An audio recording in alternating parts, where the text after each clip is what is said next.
Blood dripped from Mila Carter's broken arm as she stumbled out of the emergency room at 3 a.m., her stepfather's rage still echoing in her bones. She thought the worst was behind her, until a black SUV rolled to a stop beside her, and the most dangerous man in the city stepped out. Lorenzo Moretti didn't ask permission. He didn't need to. One look at her shattered wrist, one whispered confession, and her stepfather's fate was sealed. By dawn, everything Mila knew would be gone. Her safety, her freedom, her carefully invisible life. If you want to see where this story takes you, hit that like button and comment your city below so I can see how far Mila's journey reaches across the world. The fluorescent lights of Chicago Memorial Hospital burned with the kind of sterile brightness that made everything look worse than it was.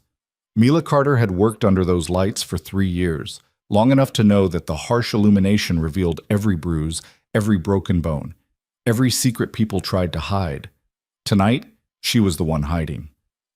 Mila, for the last time, let me see the x-rays.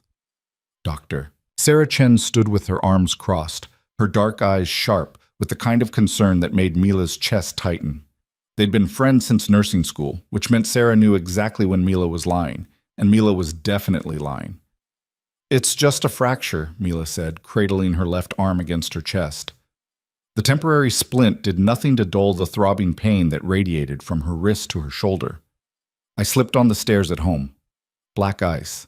You know how treacherous the steps get this time of year? It was March. The ice had melted weeks ago. Sarah's expression said she knew it too. Mila, I need to get home. Mila stood abruptly, swaying slightly as exhaustion and pain crashed over her in waves. Her shift had ended 2 hours ago, but she'd stayed late finishing charts, avoiding the inevitable. Thank you for the splint. I'll follow up with orthopedics next week. You're lying to me. Sarah's voice dropped low, the way it did when she was treating a frightened child in the oncology ward. Gentle, but unyielding. Someone hurt you. Was it him? Your stepfather? Mila's throat constricted. The careful wall she'd built around the truth trembled, threatening to collapse. She thought of Thomas Carter waiting at home, probably passed out drunk on the couch by now, his rage spent after he'd shoved her down the basement stairs for questioning why he'd stolen money from her wallet again. Sarah, please, I just need to go home. That's not a home, Mila. That's a prison. The words hit harder than Thomas's hands ever had. Mila blinked rapidly, refusing to let the tears fall. She'd survived 24 years by being invisible, by not making waves, by accepting that some things couldn't be changed. Her mother had married Thomas when Mila was 12, and he'd made their lives hell ever since. After her mother died 2 years ago, Mila should have left, should have run. But grief had roots that grew deep and tangled, wrapping around your ankles until you couldn't remember how to move forward. I'll be fine, Mila whispered. I always am. She walked out before Sarah could stop her, pushing through the emergency room doors into the frigid Chicago night. The March wind cut through her thin scrubs and jacket, carrying the smell of exhaust and late winter rain. The parking lot stretched before her, nearly empty at 3 a.m., her beat-up Honda Civic waiting in the far corner under a flickering streetlight. Mila had parked there on purpose, the darkest spot, the place where no one would see her cry. She made it halfway across the lot before the tears came, hot and bitter, against her frozen cheeks. The pain in her arm pulsed with each heartbeat, a relentless reminder of Thomas's shouted accusations, his whiskey-soaked breath, the moment when his hands had found her shoulders and shoved. You're just like your mother. Worthless. Ungrateful. Taking up space in my house. Except it wasn't his house. The modest 2-bedroom on the south side had belonged to Mila's mother, passed down from Mila's grandmother. Thomas had simply moved in and claimed it like he claimed everything else, through intimidation and violence. Mila fumbled in her purse for her keys with her good hand, her vision blurred by tears and exhaustion. She didn't hear the vehicle approach until it was too late. The black SUV rolled to a stop directly in front of her, blocking her path to the Honda. It was the kind of vehicle that cost more than Mila would make in 5 years, all tinted windows and gleaming chrome, utterly silent despite its massive size. The engine purred like a satisfied predator. Mila froze. Every instinct screamed at her to run, but her legs had turned to stone. The rear passenger door opened, and a man stepped out with the fluid grace of someone who had never questioned his right to command any space he entered. He was tall, easily 6'3", with the kind of build that came from discipline rather than vanity. His black suit was perfectly tailored, the fabric so fine it seemed to absorb the streetlight rather than reflect it. Dark hair swept back from a face that could have been carved from marble, sharp cheekbones, a strong jaw, and eyes so intensely green they seemed to glow in the darkness. Mila knew who he was. Everyone in Chicago knew who he was. Lorenzo Moretti. The name spoken in whispers, never in daylight. The man who controlled half the city's underground operations, smuggling, gambling, protection. The king of Chicago's Italian Mafia, whose word was law and whose enemies simply disappeared. And he was looking directly at her. "You're hurt." His voice was low and measured, with the faintest trace of an Italian accent softening the consonants. Not a question, an observation. Mila's heart hammered against her ribs. "I'm fine." "You're not." Lorenzo moved closer, and Mila caught the scent of expensive cologne and something darker, gunpowder maybe, or blood. "Your arm is broken. You've been crying, and you're afraid." "I need to get home." The words came out shakier than Mila intended. "Who hurt you?" The question was so direct, so utterly devoid of preamble, that Mila's carefully constructed lies crumbled. She stared at this dangerous stranger, at the cold intelligence in those green eyes, and felt something shift inside her chest. "No one," she whispered. Lorenzo's expression didn't change, but something flickered behind his eyes. Disappointment maybe, or recognition. He'd heard lies before, probably told 1,000 of his own. "I'm going to ask you one more time, Nurse Carter." The fact that he knew her name should have terrified her. It didn't. "Who hurt you?" Mila's breath caught. The parking lot seemed to shrink until there was nothing but this man and the weight of his question. In the distance, an ambulance siren wailed. A car alarm chirped, the normal sounds of a city that never truly slept. "My stepfather." The confession tore itself free before Mila could stop it. "Thomas Carter. He pushed me down the stairs because I asked him to stop stealing my money." Lorenzo's jaw tightened almost imperceptibly. He raised one hand and immediately 2 men emerged from the SUV. They were built like brick walls, their suits struggling to contain shoulders that looked like they could break down doors. "Address," Lorenzo said to Mila. "What?" "Your address, Nurse Carter. Where does Thomas Carter live?" Mila's mind reeled. "I don't understand." "You will," Lorenzo gestured to his men. "Take her home, collect her belongings. Mr. Carter and I need to have a conversation about how men should treat women." "No." Mila stepped backward, panic surging through her veins. "No, please. If you hurt him, it'll only make things worse. He won't do anything." Lorenzo's voice cut through her protests like a blade through silk. "After tonight, Thomas Carter will never touch you again. You have my word." "Why?" The question burst from Mila's lips. "Why do you care? You don't even know me." For the first time, Lorenzo's expression softened. It was subtle, a slight relaxation around his eyes, a shift in the set of his mouth, but it transformed his entire face. He looked almost human. "I knew your mother," he said quietly.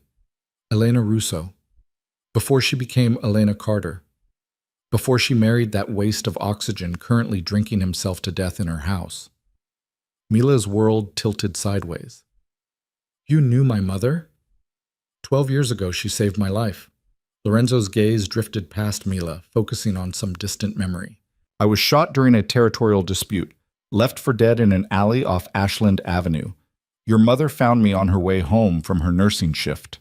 She could have walked away, called the police, let me bleed out. Instead, she stopped the bleeding and called a doctor she trusted, a doctor who understood discretion."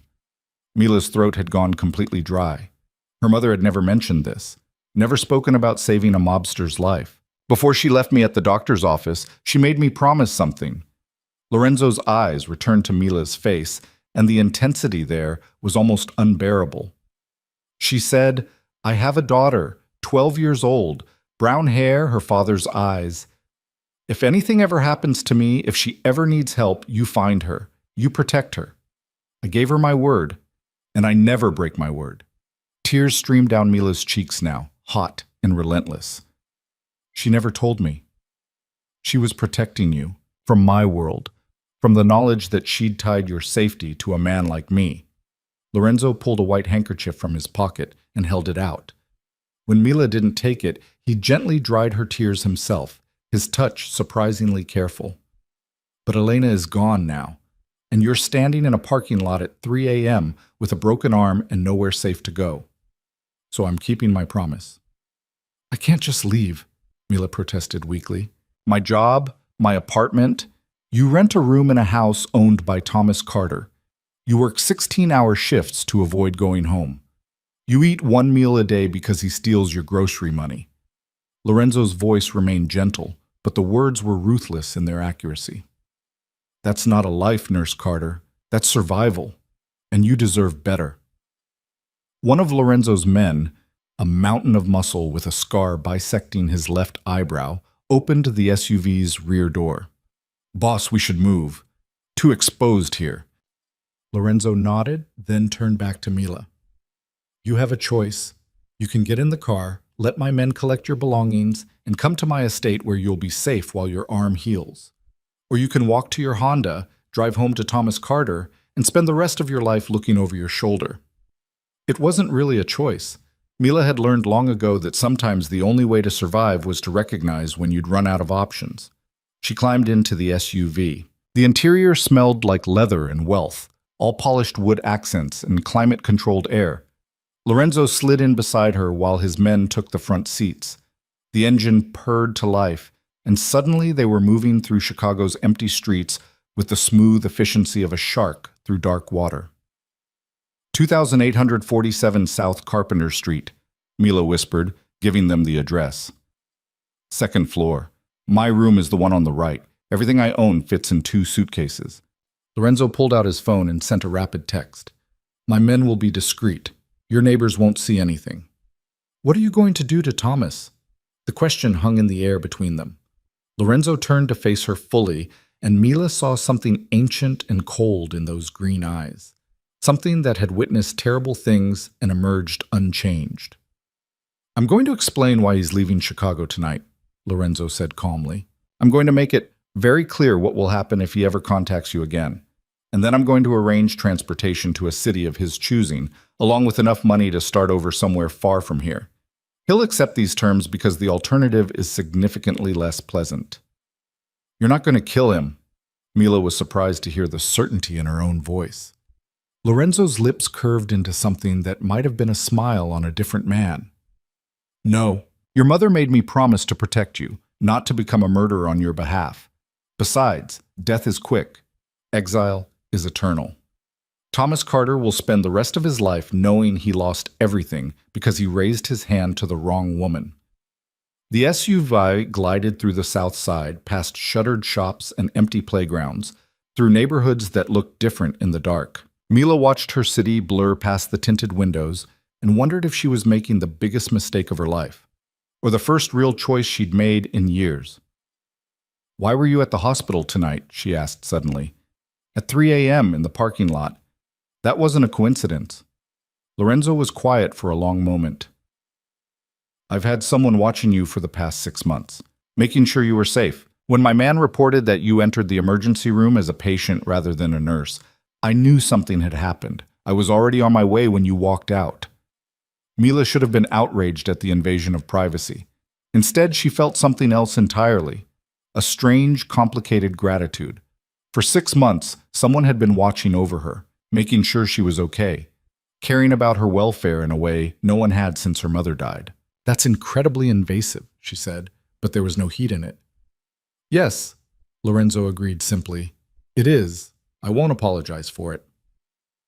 The SUV turned onto Lakeshore Drive, heading north away from Mila's neighborhood. The skyline rose before them, a forest of glass and steel reflecting the pre-dawn darkness. They drove in silence for several minutes, the only sound the whisper of tires on pavement. Where's your estate? Mila finally asked. Kenilworth, North Shore. Lorenzo gestured vaguely toward the windshield. 40 minutes from the city, private, secure. You'll have your own room, your own space, A doctor will see you tomorrow morning to properly set the fracture. I have to work. My shift starts at 3 tomorrow afternoon. You're taking medical leave. I'll arrange it with the hospital administration. Mila's exhaustion was giving way to irritation. You can't just rearrange my entire life. I can. I am. Lorenzo's tone remained maddeningly calm. You need 6 weeks for that fracture to heal. During that time, you'll stay at the estate, recover properly, and decide what you want to do next. After 6 weeks, if you want to return to your own apartment, which I'll help you secure, and your job, you're free to leave. But you will not go back to Thomas Carter's house. That chapter of your life is over. The certainty in his voice was almost hypnotic. Mila found herself nodding, even as part of her brain screamed that this was insane. You didn't just climb into a car with a mafia boss and let him dictate your future. Except that was exactly what she was doing. I don't understand why you're doing this, Mila said quietly. A promise to my mother doesn't explain all of this. The surveillance, the immediate intervention, the complete upheaval of my life. There has to be something more. Lorenzo turned to look at her, and in the dim light of the SUV, his face was all sharp angles and shadows. Your mother saw me at my worst, bleeding, desperate, vulnerable, and she chose kindness. In my world, Nurse Carter, kindness is rarer than diamonds and more valuable than gold.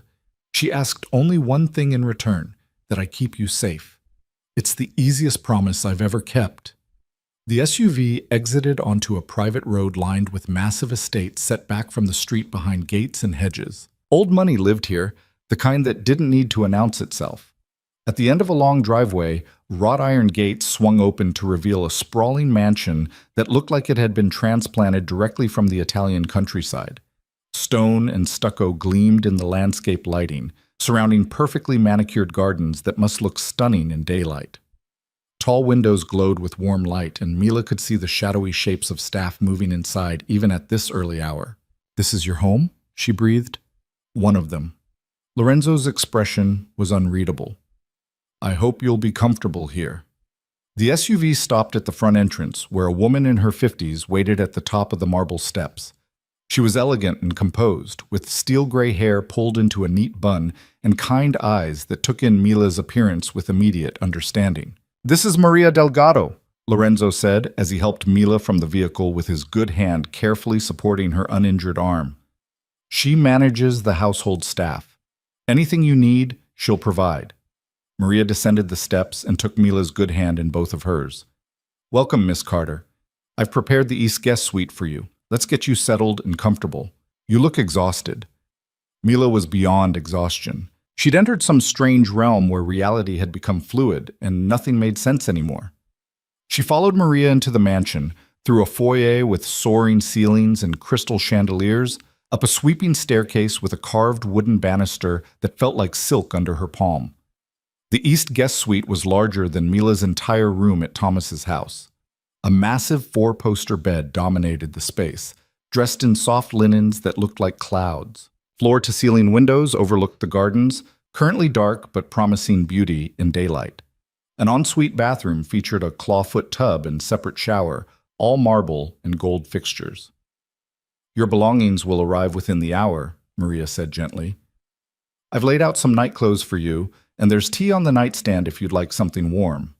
The doctor will visit at 9 o'clock to examine your arm. Try to rest until then. Mila sank onto the edge of the bed, overwhelmed.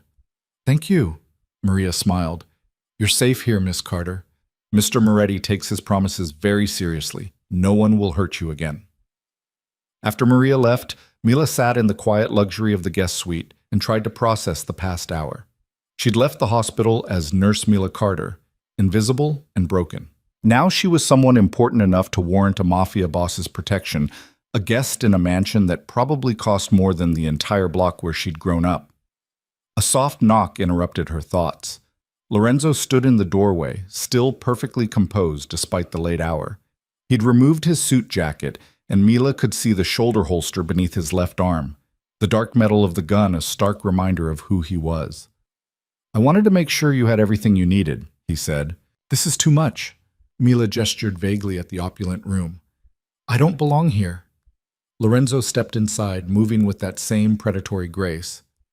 You belong wherever you choose to be. Right now, you've chosen to be here. That's enough. What if I want to leave tomorrow, after the doctor visit? Then you leave. Lorenzo's expression was sincere. I meant what I said, Nurse Carter. This isn't a prison. You're free to go whenever you wish, though I'd prefer you stay until your arm heals properly. Mila studied his face, looking for deception and finding none. You really won't force me to stay? Force is for men who don't understand power. Lorenzo moved to the window, gazing out at his darkened gardens. True power is giving someone freedom and having them choose to remain anyway. The words hung between them, weighted with meaning Mila didn't fully understand. She was too tired to unpack the implications, too overwhelmed to think beyond the immediate present. I should let you rest, Lorenzo said, turning back toward the door. If you need anything at all, wait. Mila stood, swaying slightly. What happened to Thomas? Is he... Thomas Carter is currently sitting in a private room at a hotel near O'Hare Airport, Lorenzo said calmly. His bags are packed. His flight to Phoenix leaves at 9 a.m. He was given $10,000 in cash and very clear instructions never to contact you again. He accepted these terms enthusiastically after I explained the alternative. You gave him money? Mila couldn't keep the disbelief from her voice. I'm not cruel, Nurse Carter. Just thorough. Lorenzo's smile was thin and cold. He needed incentive to stay away. Money provides that incentive. Fear of what happens if he spends that money while remaining in Chicago provides insurance. Mila sank back onto the bed. I don't know what to say. Say goodnight. Say you'll try to sleep. Say anything except thank you, because you don't owe me gratitude for keeping a promise. Lorenzo paused in the doorway, his expression softening again in that subtle way that transformed his entire face. Your mother saved my life, Miss Carter. Protecting you is the least I can do to honor her memory. He left before Mila could respond, closing the door with a soft click that seemed to echo in the enormous room. Mila sat in the silence, her broken arm throbbing, her mind racing with thoughts she couldn't organize. Somewhere in this mansion, Lorenzo Moretti, the most dangerous man in Chicago, was probably in his office or his bedroom, conducting business or sleeping or doing whatever crime lords did at 4 a.m., and Mila was safe. For the first time in 2 years, she was truly, completely safe. The tears came again, but this time they weren't from pain or fear. They were from relief so profound it felt like drowning, like breaking the surface after being underwater for so long she'd forgotten what air tasted like. Mila changed into the silk nightgown Maria had left, ridiculously expensive and softer than anything she'd ever worn, and climbed into bed. The mattress cradled her like a gentle hand, and the sheets smelled faintly of lavender. She thought she'd be too wired to sleep, too anxious about everything that had changed in the span of an hour. But exhaustion claimed her almost immediately, pulling her down into darkness that felt safe for the first time in years. Her last conscious thought was of green eyes, and a promise made 12 years ago, before her mother died, before Mila learned that safety was a luxury some people could never afford, until tonight, until Lorenzo Moretti had appeared in a hospital parking lot and changed everything. Mila woke to sunlight streaming through windows she didn't recognize, in a bed she'd never seen before, wearing silk pajamas that cost more than her monthly rent. For one blissful moment, she forgot where she was. Then memory crashed back with the force of a physical blow. Lorenzo Moretti, the SUV, Thomas exiled to Phoenix, the promise to a dead woman. Mila sat up carefully, cradling her broken arm. Someone had delivered her 2 battered suitcases while she slept, setting them neatly at the foot of the bed. The digital clock on the nightstand read 8:47 a.m. In 13 minutes, a doctor would arrive to examine her arm, a doctor who worked for a Mafia boss. Mila laughed, the sound slightly hysterical even to her own ears. This was her life now, at least temporarily. A soft knock preceded Maria's entrance. The older woman carried a breakfast tray loaded with fresh fruit, toast, and what smelled like heaven in a coffee pot. Good morning, Miss Carter. How did you sleep? Better than I have in years, Mila admitted, which feels strange to say, given the circumstances. Maria set the tray on the small table by the window and began arranging the dishes. Mr. Moretti has that effect on people. Those he protects sleep very well indeed. Those he hunts... She trailed off with a knowing smile. Well, they don't sleep at all. The casual mention of Lorenzo's darker activities should have frightened Mila. Instead, she found it oddly comforting. The man who had saved her from Thomas was the same man whose enemies disappeared. There was a brutal honesty in that, a clarity that Mila's normal world lacked. Eat, Maria encouraged. Dr. Ross will be here shortly. He's very good. He's been treating Mr. Moretti's household for 15 years. Mila picked at the fruit, her stomach too knotted with anxiety to appreciate the quality of the food. Where's Mr. Moretti? In his office. He has business calls this morning, but he asked to be notified once Dr. Ross finishes examining you. Maria's expression turned gentle. He's very concerned about your recovery. He doesn't even know me. He knew your mother. For Mr. Moretti, that's more than enough. Doctor. Ross arrived precisely at 9 o'clock. A silver-haired man with steady hands and kind eyes who examined Mila's arm with professional efficiency. He asked questions about the injury without asking who had caused it, clearly understanding that some answers were better left unspoken. It's a clean fracture, he announced after studying the x-rays he'd taken with a portable machine. You'll need a proper cast, which I'll apply now. 6 weeks of healing, then we'll reevaluate. You were lucky, Miss Carter. A few inches higher and you could have shattered your elbow. Lucky. Mila supposed that was one way to describe surviving Thomas's rage. The cast application was quick and professional. Dr. Ross chose a deep blue fiberglass that looked almost stylish against Mila's skin. He prescribed pain medication, gave instructions for care, and promised to check on her progress in 2 weeks. After he left, Mila sat in the beautiful bedroom and tried to figure out what to do with herself. She was used to 16-hour shifts, to constant motion and purpose. Sitting still felt alien, almost dangerous. Another knock. This time, Lorenzo stood in the doorway, changed into casual clothes, dark jeans and a gray sweater that somehow made him look even more imposing than the suit had. Dr. Ross says you'll heal well, he said. How do you feel? Confused? Displaced? Like I'm living in someone else's life. Mila met his eyes. But the pain is better. Thank you for arranging the doctor visit. Lorenzo moved into the room with that controlled grace, though he maintained a respectful distance. I've spoken with Chicago Memorial's administration. You're on medical leave for 6 weeks, with full pay. Your position will be waiting when you return. Mila's jaw dropped. How did you? The hospital's chief of staff is an old friend. He was happy to accommodate my request, especially when I mentioned your dedication to the pediatric oncology ward. Lorenzo's expression remained neutral. Your job is secure, Miss Carter. You don't need to worry about finances while you recover. You can't just fix everything with a phone call. I just did. The arrogance should have infuriated her. Instead, Mila felt an unexpected laugh bubble up. You're impossible. I'm effective. There's a difference. Lorenzo gestured toward the window. Would you like a tour of the grounds?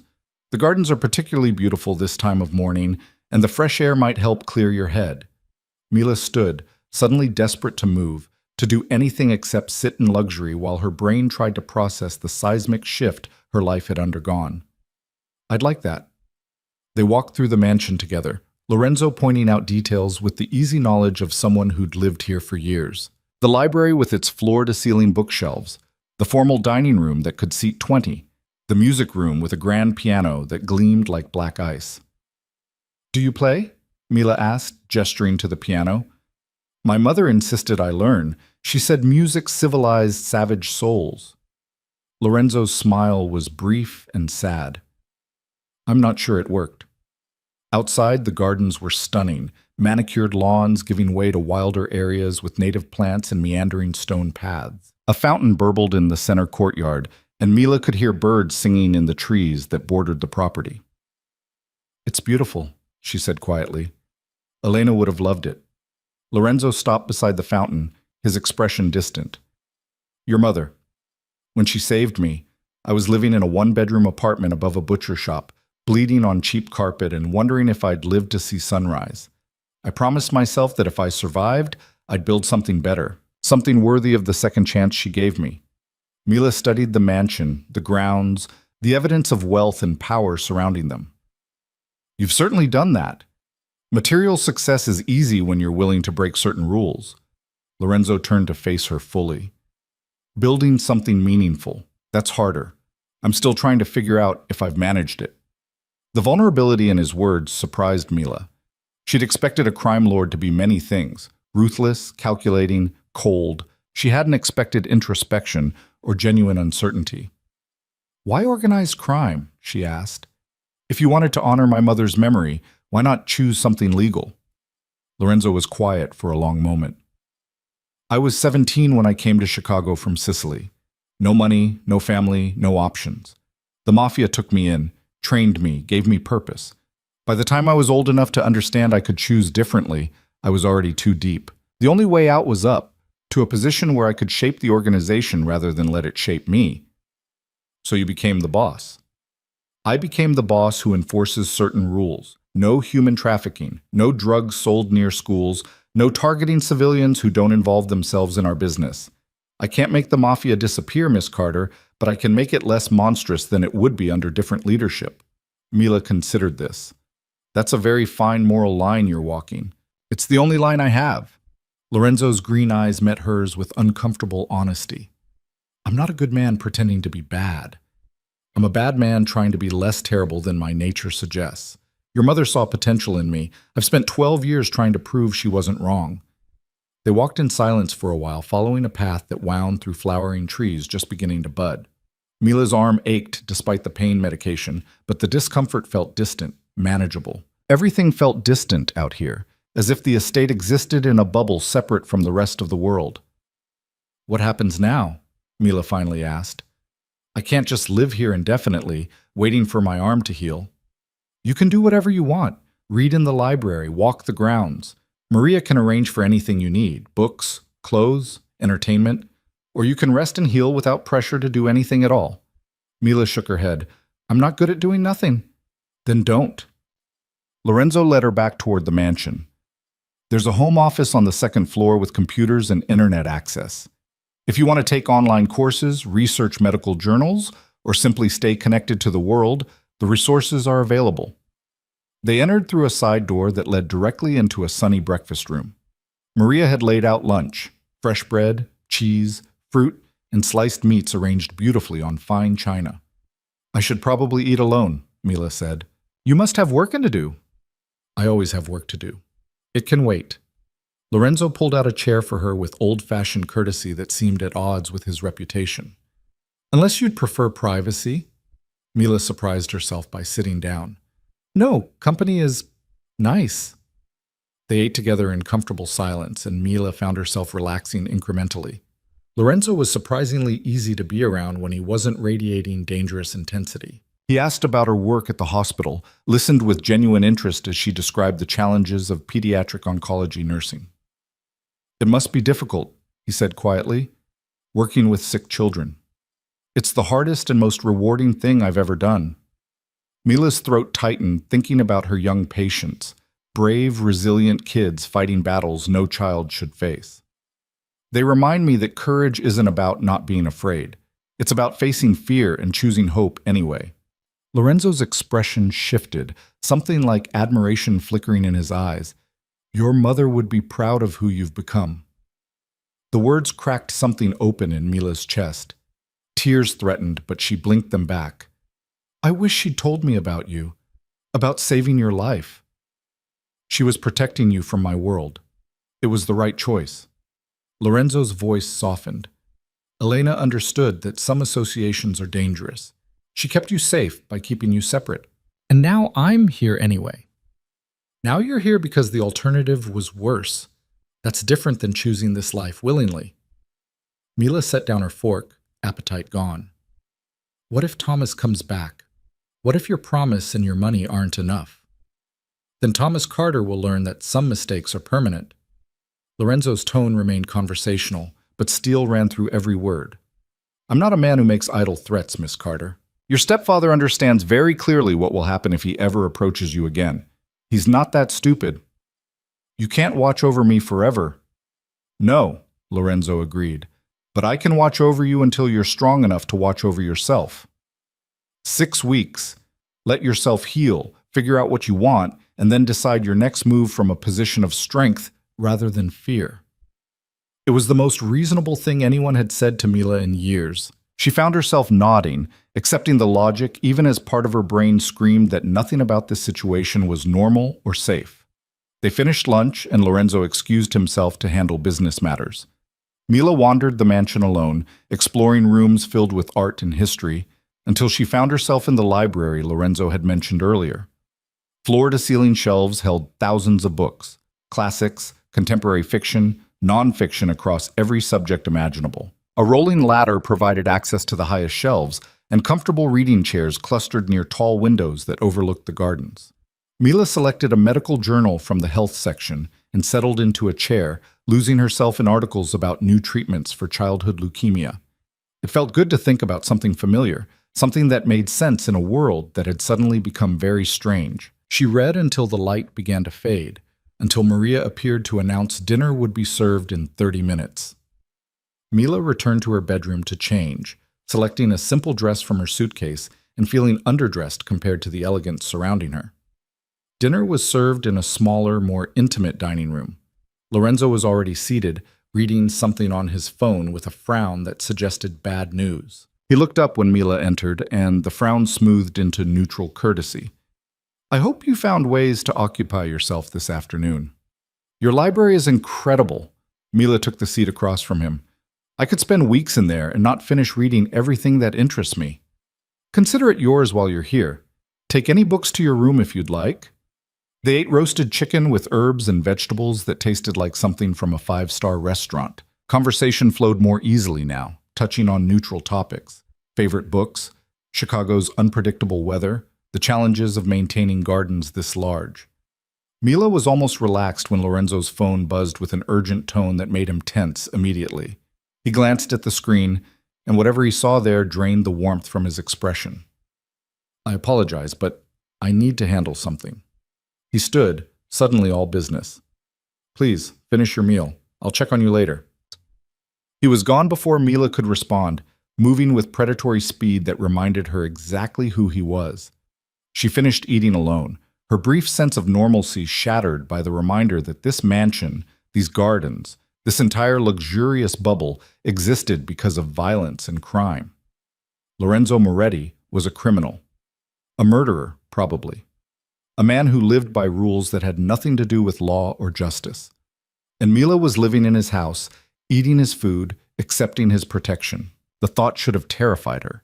Instead, as Mila returned to her beautiful bedroom and prepared for bed, she felt something she hadn't experienced in years. Safe. Seen. Important enough to warrant protection. Tomorrow she would probably second-guess every choice that had led her here. But tonight, as she climbed into bed that felt like sleeping on clouds, Mila let herself simply accept the gift of one more day free from fear. One more day where Thomas Carter couldn't hurt her. One more day in the strange sanctuary Lorenzo Moretti had built from a promise to a woman who'd saved his life 12 years ago. Outside, a storm was gathering. Mila could hear thunder rumbling in the distance, see lightning flickering beyond the windows. But here, in this room, in this mansion, in the protection of the most dangerous man in Chicago, she was safe. For now, that was enough. The storm broke just after midnight, rain lashing against the windows with enough force to wake Mila from dreams she couldn't quite remember. She lay in the darkness, listening to thunder roll across the estate, and tried to reconcile the past 24 hours with any version of reality she recognized. Her phone buzzed on the nightstand, a text from Sarah Chen. "Where are you? Called the house. Thomas said you moved out. Are you safe?" Mila stared at the glowing screen, trying to formulate an answer that wouldn't sound insane. "I'm safe. Staying with a family friend while my arm heals. I'll explain everything soon."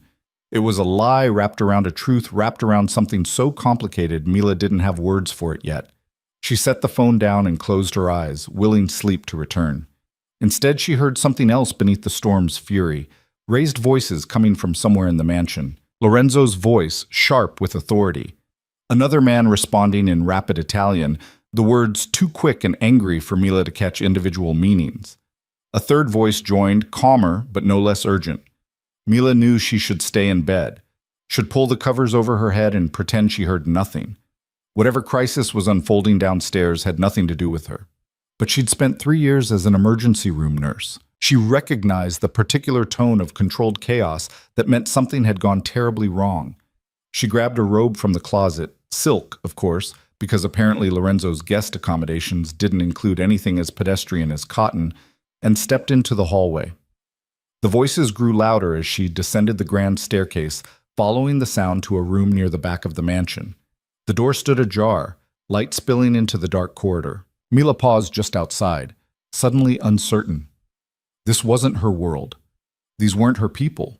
She should turn around, go back to bed, maintain the careful separation between Lorenzo's protection and Lorenzo's business.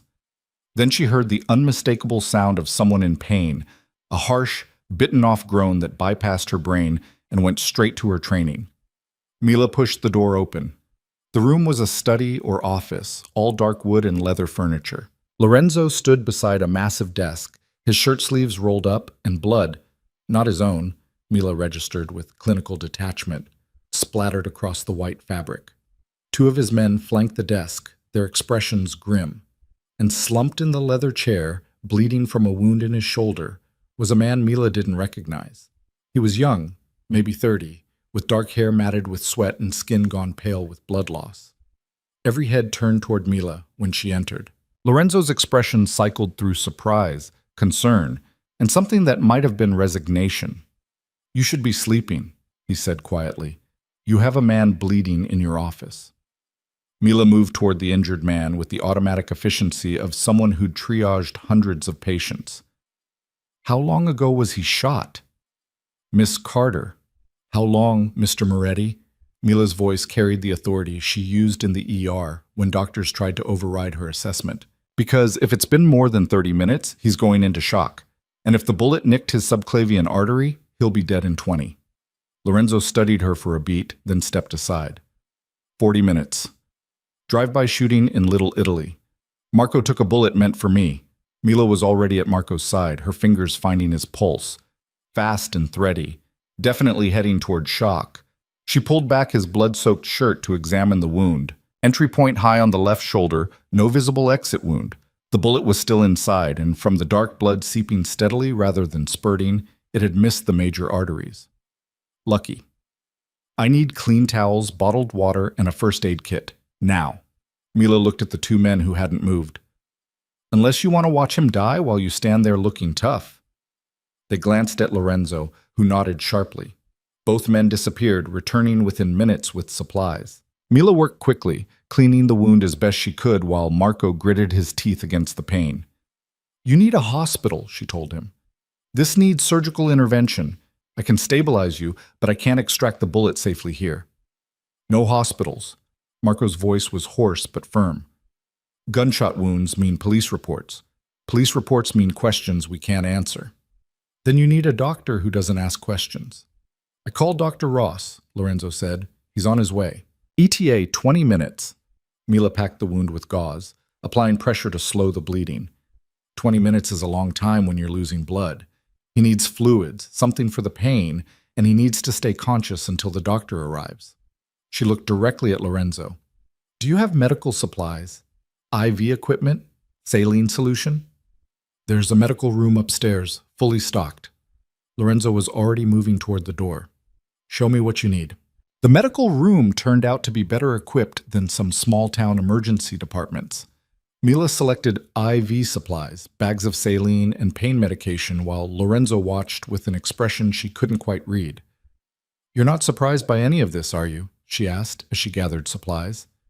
"The shooting, the secrecy, men bleeding in your office at midnight. This is my world, Miss Carter. Violence is part of the equation." Lorenzo's tone was matter-of-fact. "I'm surprised you're not running in the opposite direction." Mila met his eyes. "I'm a trauma nurse. I've seen gunshot wounds, stab wounds, and injuries that would make your stomach turn. The violence doesn't shock me. What shocks me is that you're willing to let a man die rather than take him to a hospital. Marco knows the risks of this life. He chose them." Lorenzo took some of the supplies from her arms.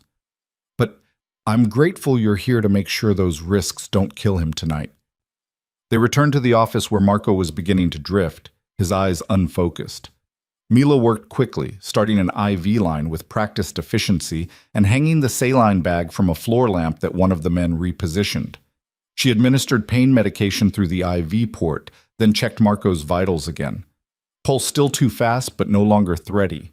Blood pressure low, but stable. He'd make it until Dr. Ross arrived. Talk to him, Mila instructed Lorenzo. Keep him engaged, conscious. Tell him a story, ask him questions, anything to keep his mind active. Lorenzo pulled a chair close to Marco and began speaking in low, rapid Italian. Marco responded weakly, but his eyes focused on Lorenzo's face, tracking the conversation. Whatever Lorenzo was saying seemed to work. Marco even managed a faint smile at one point. Mila monitored the IV drip and checked the wound packing every few minutes. The bleeding had slowed significantly. Barring complications, Marco would survive. Dr. Ross arrived 18 minutes after Lorenzo's call, carrying a large medical bag and wearing the unflappable expression of a man who'd done this many times before.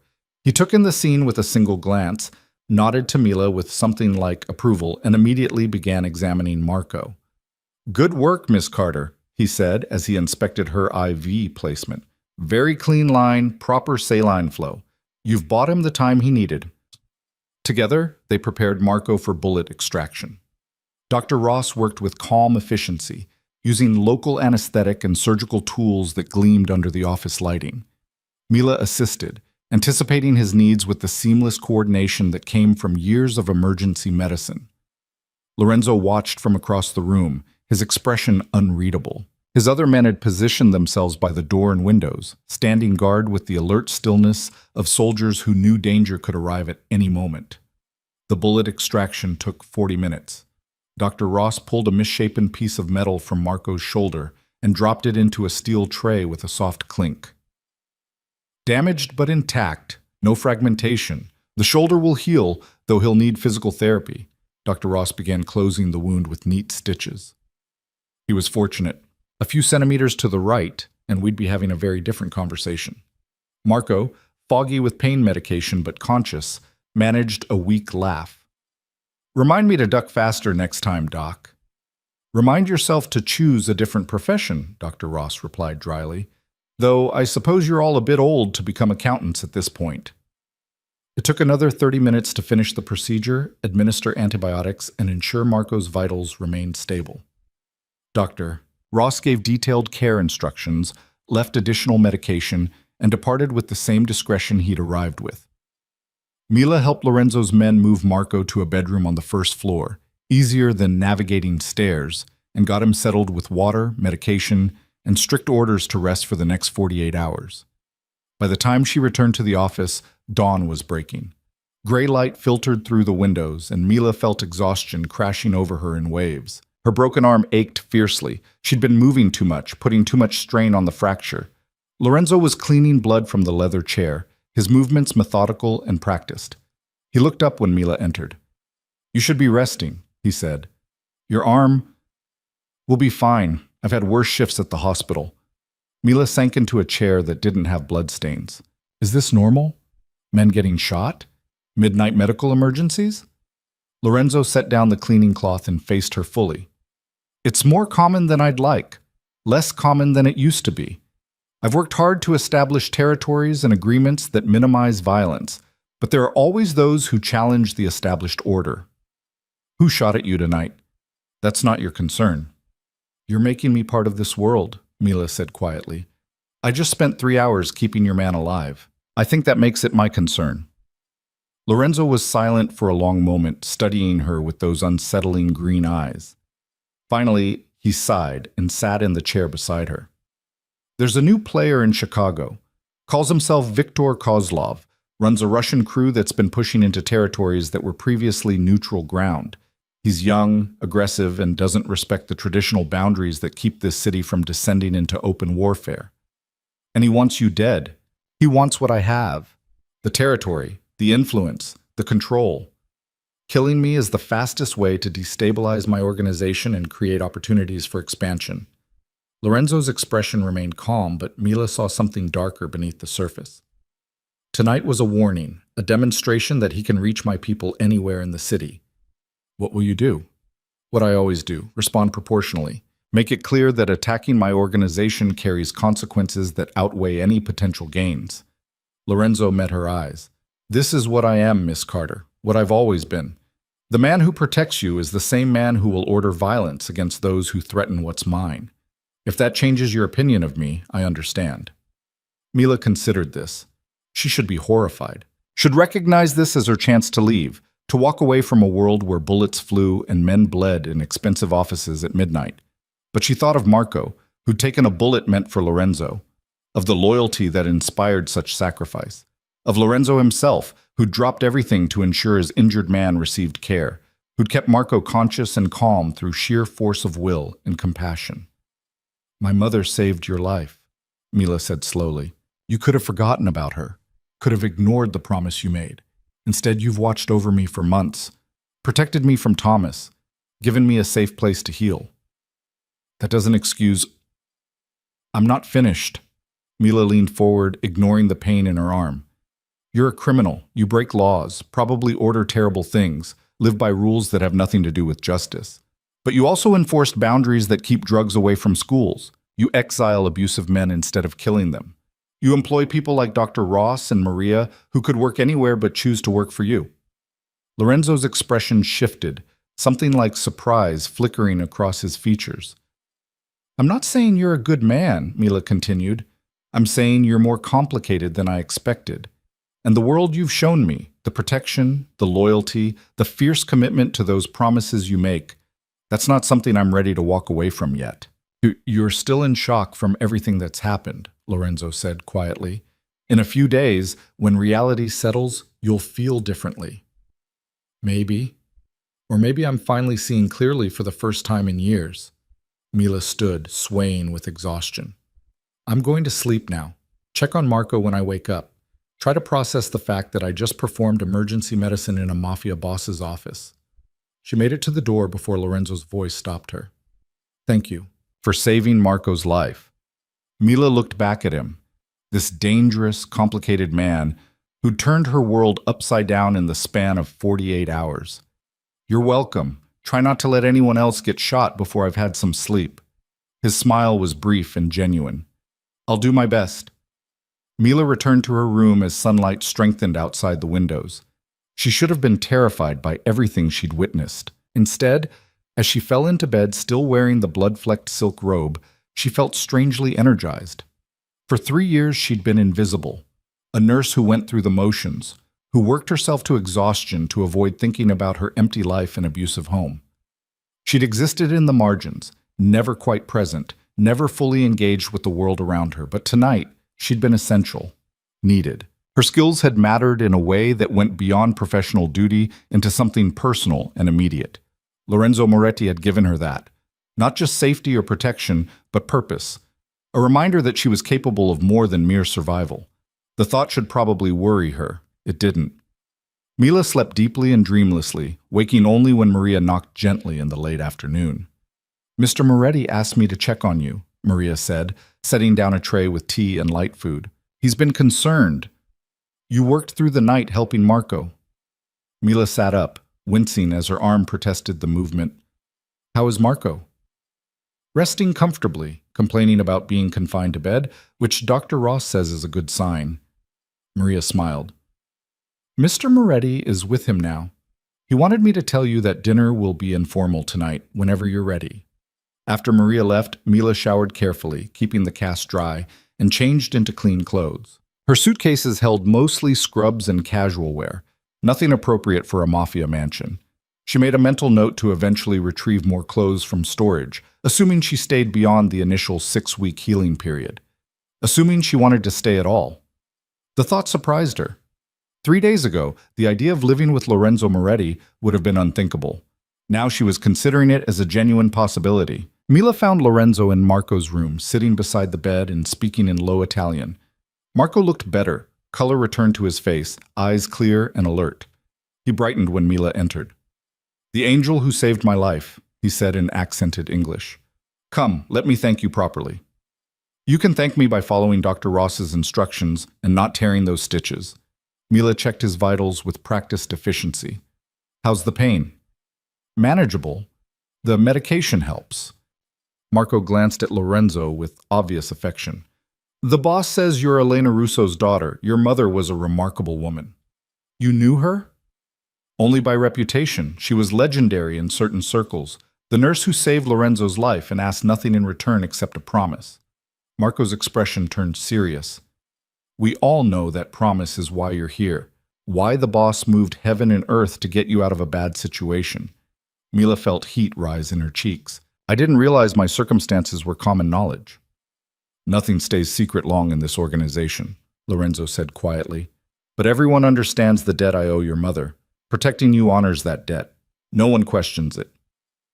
After ensuring Marco had everything he needed, Mila and Lorenzo walked together toward the informal dining room Maria had mentioned. The mansion felt different in daylight, less imposing, more like a home that happened to be extraordinarily large and expensive.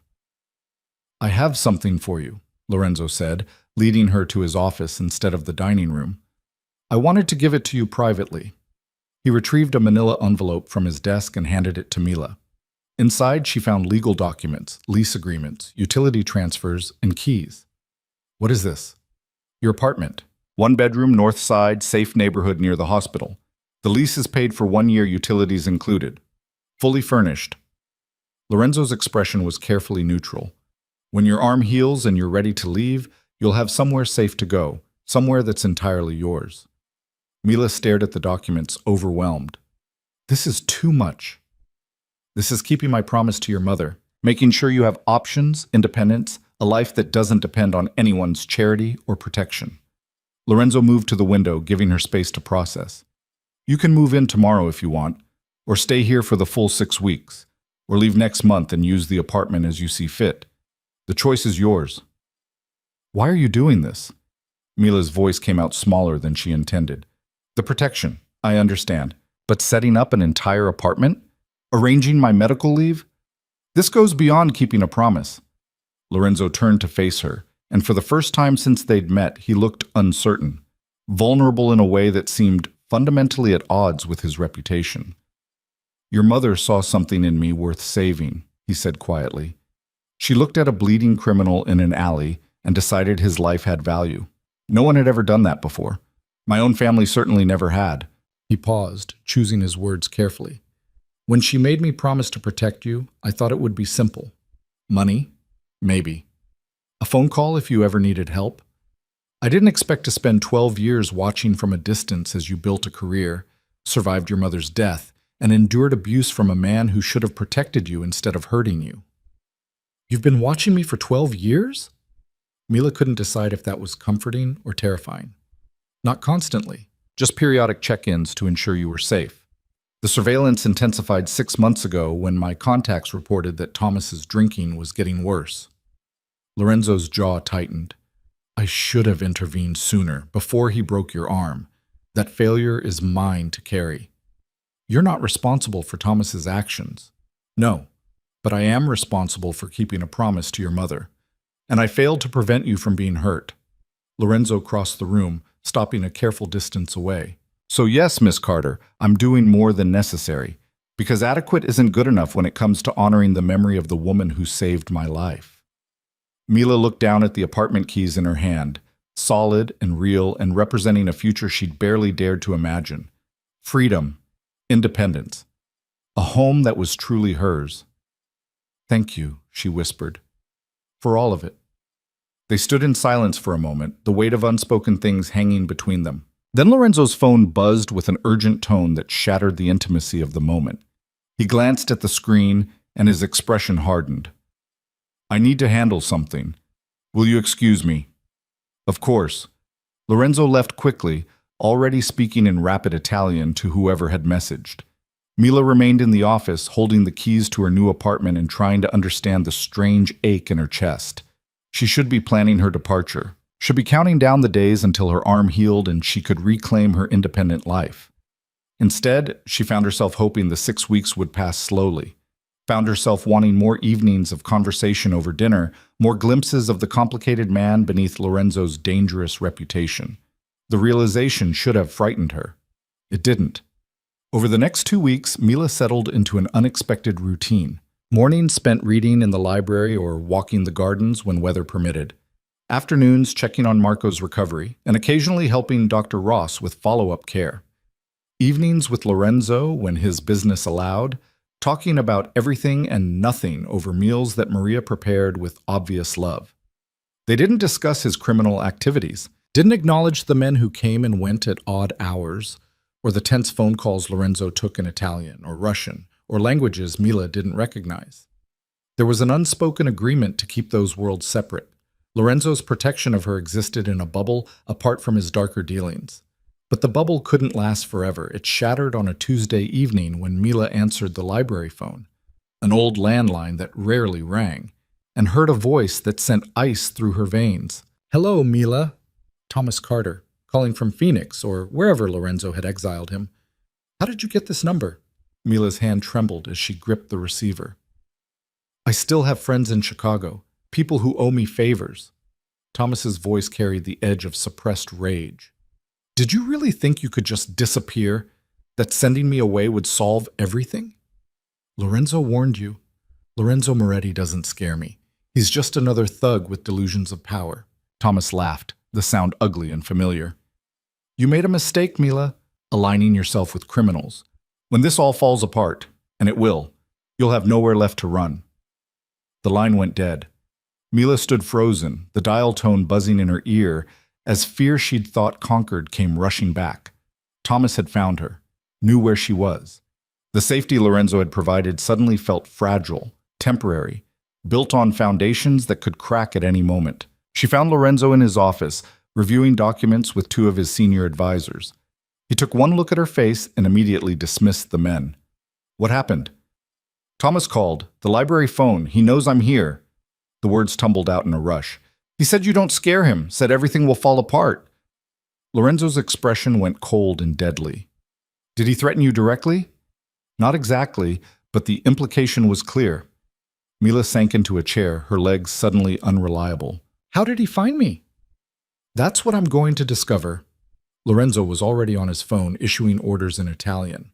Within minutes, 3 men arrived, the same enforcers who'd been present the night Lorenzo had exiled Thomas. The conversation was rapid and intense, conducted mostly in Italian with occasional English words that Mila caught. "Phoenix. Tresti. Permanent solution." Finally, Lorenzo turned back to Mila.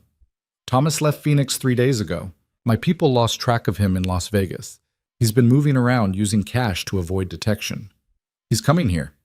Possibly, or he's simply trying to frighten you from a distance."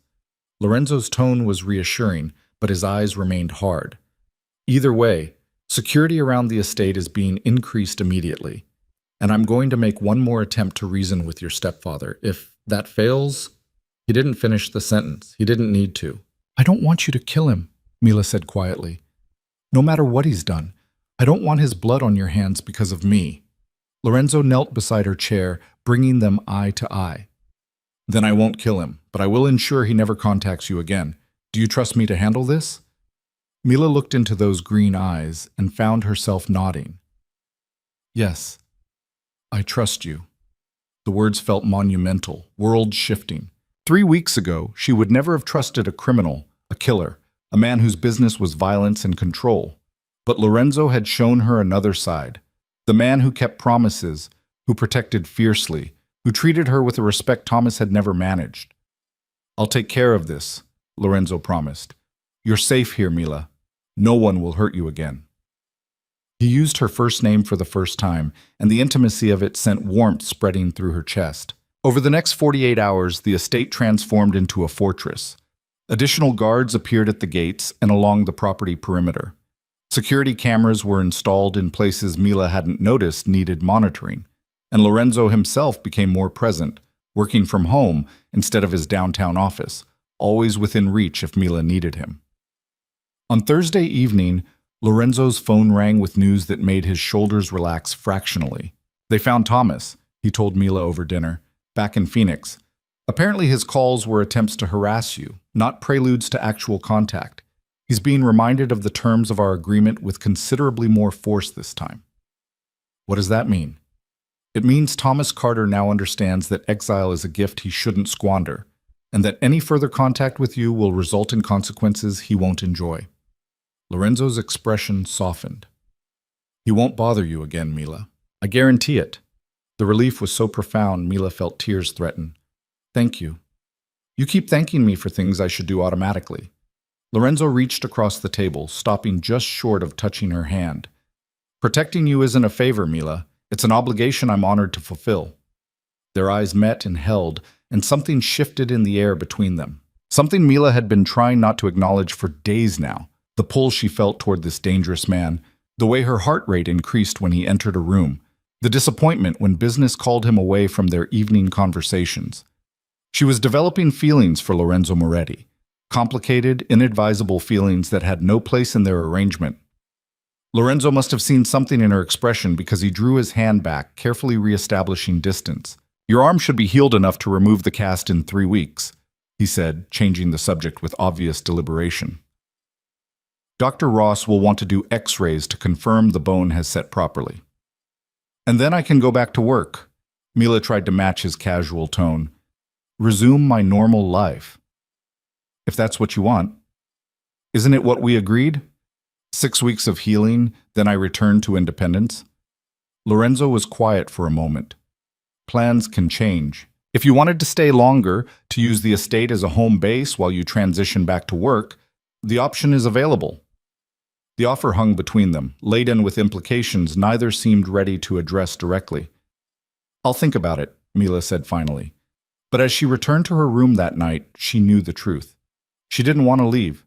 Didn't want to return to her solitary apartment and empty life, even if that apartment represented freedom and safety. She wanted to stay here, in this strange sanctuary, with the man who'd saved her from one kind of prison and offered her something she was only beginning to understand. The realization should have terrified her. It didn't. The morning Mila's feelings crystallized into something undeniable. Chicago was buried under an unseasonable April snowstorm. She woke to a world transformed, the estate's gardens draped in white, tree branches bowed under the weight of unexpected spring snow, and silence so complete it felt like the entire city was holding its breath. She found Lorenzo in the kitchen, of all places, making coffee with the focused intensity he brought to everything. Maria had the day off, and the mansion felt different without the usual staff presence, more intimate, almost domestic. I didn't know you could cook, Mila said from the doorway. Lorenzo looked up, and something in his expression made her breath catch. He'd foregone his usual suit for dark jeans and a simple black sweater, his hair slightly disheveled as if he'd been running his hands through it. He looked younger this way, less like a crime lord and more like a man who might have chosen an entirely different life. I can make coffee and scrambled eggs. Beyond that, my culinary skills become dangerous. He gestured to the pot. Want some? They sat together at the kitchen island, a first since they usually took meals in the formal dining spaces, and watched snow fall past the windows.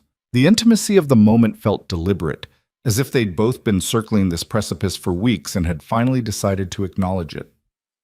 I've been thinking about what you said, Mila began, wrapping her hands around the warm mug, about staying longer after my arm heals. Lorenzo's expression remained carefully neutral. And? I don't want to leave. The confession came out quieter than Mila intended. Not in 3 weeks. Maybe not ever. And that terrifies me because I barely understand what's happening between us. The silence that followed felt infinite. Lorenzo set down his coffee and turned to face her fully. What's happening between us, he said slowly, is something I've been trying very hard not to acknowledge. Because you're under my protection, living in my home, dependent on my resources. Any feelings that develop in this context are complicated at best, coercive at worst. You think I have Stockholm Syndrome? Mila couldn't keep the edge from her voice. That I'm confusing gratitude with something else? I think you've been through trauma. I think you're rebuilding your sense of safety and identity. And I think the last thing you need is me taking advantage of your vulnerability by pursuing feelings that might not survive once you're back in the real world. Mila stood abruptly, frustration overriding caution. You don't get to decide what I need, Lorenzo. You don't get to protect me from my own feelings by pretending yours don't exist. Mila, do you have feelings for me? She turned to face him, heart pounding. Real ones? Not just obligation to my mother's memory? Lorenzo stood as well, and the kitchen suddenly felt very small. What I feel is irrelevant. You deserve the chance to heal and figure out what you want without the pressure of my... Answer the question. Mila moved closer, driven by something she didn't fully understand. Do you have feelings for me? The words hung between them, charged with possibility. Lorenzo's jaw tightened, and for a moment Mila thought he'd retreat behind the careful distance he'd maintained for weeks. Instead, something in his expression shifted, a wall coming down, revealing the man beneath the armor. Yes, his voice was rough, almost angry. I have feelings for you that go far beyond honoring a promise to your mother. I've had them since the night you walked out of that emergency room with a broken arm and more courage than most men I know. But that doesn't make acting on them right or fair to you. Mila's breath caught. Why not? Because you don't know what you're choosing. You've seen the surface of my world, the mansion, the protection, the occasional glimpse of violence. But you haven't seen what it really means to be involved with someone like me. The constant danger, the moral compromises, the fact that people I care about become targets. Like Marco. Marco signed up for this life. You didn't. Lorenzo ran a hand through his hair, frustration evident in every line of his body. If you stay, if we explore whatever this is between us, you become part of my world in ways that can't be undone. Your safety becomes a vulnerability my enemies will exploit. Your choices become limited by the realities of who I am and what I do. You're trying to scare me away. I'm trying to be honest with you. Lorenzo's green eyes burned with intensity. I want you to stay, Mila. I want to see where these feelings lead. But I want you to make that choice with full knowledge of what you're accepting. The doorbell rang, shattering the moment. Lorenzo tensed immediately, his hand moving instinctively toward where his weapon would be if he were wearing his suit jacket. The gesture reminded Mila of exactly what they'd been discussing, the ever-present danger that defined his existence. Stay here, Lorenzo ordered, already moving toward the entrance hall. But Mila followed, watching from a distance as Lorenzo checked the security monitor before opening the door. The man on the other side was in his 50s, expensively dressed, with the bearing of someone accustomed to authority. Antonio. Lorenzo's tone was carefully neutral. This is unexpected. I need to speak with you, privately. The man's gaze slid past Lorenzo to where Mila stood, his expression hardening. Unless you're too busy entertaining guests to discuss business. My personal life is none of your concern. It becomes my concern when it affects organizational security. Antonio stepped inside without invitation, snow dusting his shoulders. We need to talk about Viktor Kozlov, and about the new complications your current situation has created. Lorenzo's expression went cold. Mila, would you excuse us? She wanted to protest, to demand inclusion in conversations that clearly concerned her. But the look Lorenzo gave her was both apology and command, so she retreated to the library and tried not to listen to the raised voices that soon echoed from the study. The argument lasted 30 minutes. When Antonio finally left, slamming the door with enough force to rattle the windows, Mila emerged to find Lorenzo standing in the entrance hall, his expression darker than she'd ever seen it. What happened? Antonio believes you're a liability, a distraction that makes me vulnerable to attack. Lorenzo's voice was flat, emotionless. He's not entirely wrong. Mila felt cold settle in her stomach. What does that mean? It means the organization is questioning my judgment, wondering why I'm devoting resources to protecting someone outside our world, suggesting that my feelings for you are clouding my strategic thinking. Lorenzo met her eyes, and the pain there was almost unbearable. They're worried Viktor Kozlov will use you against me. So what do they want you to do? Send me away? They want me to make a choice, the organization or you. The words hit Mila like a physical blow. She'd known, theoretically, that Lorenzo's world operated by different rules. But hearing it stated so baldly that she represented a problem to be solved, a weakness to be eliminated, made it terrifyingly real. "And what do you want?" she asked quietly.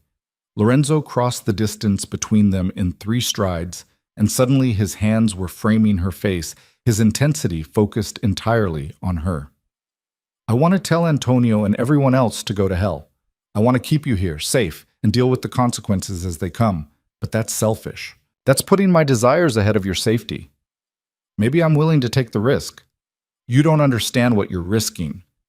Lorenzo's thumbs brushed her cheekbones, the gesture achingly tender. Viktor Kozlov is escalating. 2 more of my men were attacked last week. He's targeting my businesses, my operations, anyone associated with my organization. If he discovers you matter to me, and he will, because Antonio's not the only one questioning my recent behavior, you become the most valuable target he has. Then protect me the way you protect everyone else in your organization. It's not that simple. Yes, it is. Mila covered his hands with her own, holding them against her face. You're making this complicated because you think you're corrupting me or putting me in danger I don't understand. But I'm not naive, Lorenzo. I know what you are. I know the life you lead, and I'm choosing to stay anyway. Why? The question was raw, almost desperate. Why would you choose this? You could have the apartment I arranged, a clean break, a normal life away from all of this violence and moral ambiguity. Because normal wasn't working for me. Mila's voice strengthened. I spent 3 years invisible, going through motions, surviving instead of living. You changed that, not just by saving me from Thomas, but by seeing me. By treating me like I mattered. By showing me a version of myself that was strong enough to stitch up gunshot wounds and stand up to crime lords. Lorenzo's expression shifted, something like wonder breaking through the darkness. You're remarkable. Do you know that? I'm a pediatric oncology nurse with a recently healed broken arm who's developing inconvenient feelings for a mafia boss. I'm a disaster. You're the most extraordinary disaster I've ever encountered. The kiss happened without conscious decision, as inevitable as gravity. Lorenzo's lips met hers with a gentleness that contradicted everything she knew about him, his hands still cradling her face like she was something precious and fragile. Mila rose on her toes, deepening the kiss, and felt Lorenzo's control fracture. His arms came around her, pulling her close, and the kiss turned fierce and hungry. Mila's good hand fisted in his sweater, holding on as weeks of tension and unspoken desire finally found release. She'd been kissed before, but never like this. Never with the feeling that the person holding her saw every part of who she was and wanted her anyway. When they finally broke apart, both breathing hard, Lorenzo rested his forehead against hers. This is a terrible idea, he murmured. Probably. You should leave. Go to the apartment, resume your life, forget about me. I don't want to. Mila, I'm not leaving, Lorenzo. Not unless you directly order me to go. And maybe not even then. She pulled back enough to meet his eyes. I'm choosing this. Choosing you. Choosing to stay and face whatever comes next. You don't get to make that decision for me. The vulnerability in his expression nearly broke her heart. I don't know how to do this, how to be with someone I care about without putting them in danger. Then we'll figure it out together. Lorenzo studied her face as if memorizing every detail. If you stay, if we do this, there are rules. Security protocols you'll have to follow, places you can't go alone, people you'll need to avoid. Your freedom will be limited in ways you can't imagine yet. I understand. You really don't, but you will. He kissed her again, softer this time. And I'm selfish enough to let you find out instead of doing the right thing and pushing you away. The next 3 days passed in a strange bubble of domesticity and danger. Lorenzo worked from home, conducting business from his study while Mila read in the library or walked the snow-covered gardens. They took meals together, conversation flowing easily now that the tension between them had been acknowledged. And every evening, after the business calls ended and the security reports were filed, they found their way to each other. Kisses in the library, quiet conversations on the couch, the slow exploration of new territory. But the outside world couldn't be ignored forever. On Thursday afternoon, Mila was reading medical journals when Maria appeared in the library doorway, her usually composed expression tight with worry. Miss Carter, Mr. Moretti needs you in his office immediately. The urgency in Maria's tone sent alarm racing through Mila's veins. She followed Maria through the mansion to Lorenzo's study, where she found him standing at the window, tension radiating from every line of his body. What's wrong? Lorenzo turned, and the look on his face made Mila's stomach drop. Viktor Kozlov just issued a public challenge. He's claiming I've gone soft, that I'm distracted by personal entanglements. He's demanding I meet him tomorrow night to settle our territorial disputes. That's a trap. obviously. Lorenzo's smile was cold. He wants to draw me out, eliminate me in front of witnesses, and destabilize my organization in one move. It's actually quite elegant as far as power plays go. So you're not going. I have to go. If I refuse, I look weak. Every fence-sitter in the organization will see it as confirmation that Kozlov's right, that I've lost my edge. Lorenzo moved to his desk, pulling up security footage on his computer. The meeting is set for neutral ground, a warehouse in the industrial district. I'll bring my best people, negotiate from a position of strength, and make it clear that challenging me carries consequences. Mila's nursing training kicked in, the part of her brain that assessed risks and prepared for worst-case scenarios. You're going to get shot again. Possibly. But if I handle this right, Kozlov will back down. He's aggressive, but not suicidal. A show of force combined with strategic concessions might be enough to restore balance. And if it's not? Lorenzo was quiet for a moment. Then tomorrow night could get very complicated very quickly. Fear clawed at Mila's throat. She'd known, intellectually, that Lorenzo's life was dangerous, but knowing it and watching him prepare to walk into a situation that could end with his death were entirely different things. Don't go. The words burst out before she could stop them. Let someone else handle it. Send Antonio or one of your other advisors. I can't. Lorenzo's voice was gentle but implacable. Leadership means being willing to face danger personally. If I send someone else to this meeting, I might as well resign and hand the organization to Kozlov on a silver platter. Then take me with you. Absolutely not. Lorenzo. No, Mila. His tone left no room for argument. You stay here, behind security, where Kozlov can't use you against me. That's non-negotiable. They stared at each other, the tension between them electric. Finally, Mila nodded, recognizing when pushing would be counterproductive. Fine, but you come back alive, or I'm going to be very angry with you. The smile that crossed Lorenzo's face was genuine, transforming his features. I'll do my best. That night, they sat together in Lorenzo's private quarters, a space Mila hadn't entered before, decorated with the same expensive simplicity as the rest of the mansion, but somehow more personal. Photos lined one shelf, most showing a younger Lorenzo with an elegant woman who had to be his mother. Books in Italian filled another shelf, well-worn spines suggesting frequent reading. Tell me about your mother, Mila said, curled beside Lorenzo on the leather couch. He was quiet for a long time, his fingers absently stroking her hair. She was everything my father wasn't, kind, educated, devoted to the idea that people could be better than their circumstances. She hated what my father did for a living but loved him too much to leave.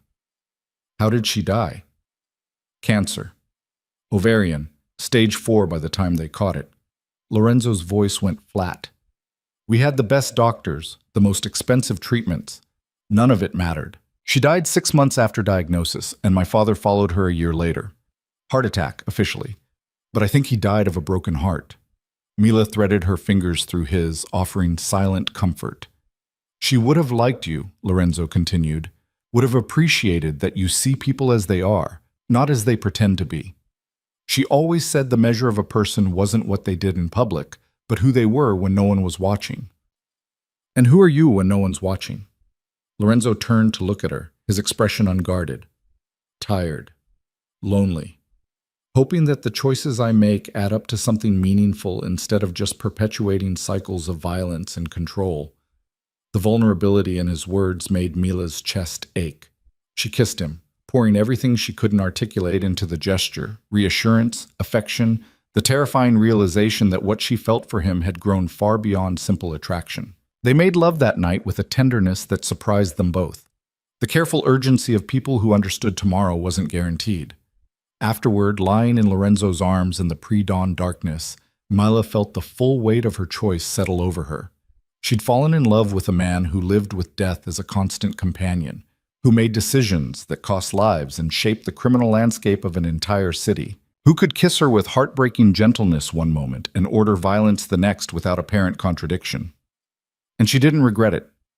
The morning of the meeting, Lorenzo was different, harder, more focused, the veneer of civilization he wore around Mila stripped away to reveal the predator beneath. He dressed in a dark suit with body armor underneath, checked his weapons with practiced efficiency, and issued final instructions to his security team with the cold authority of a general preparing for battle.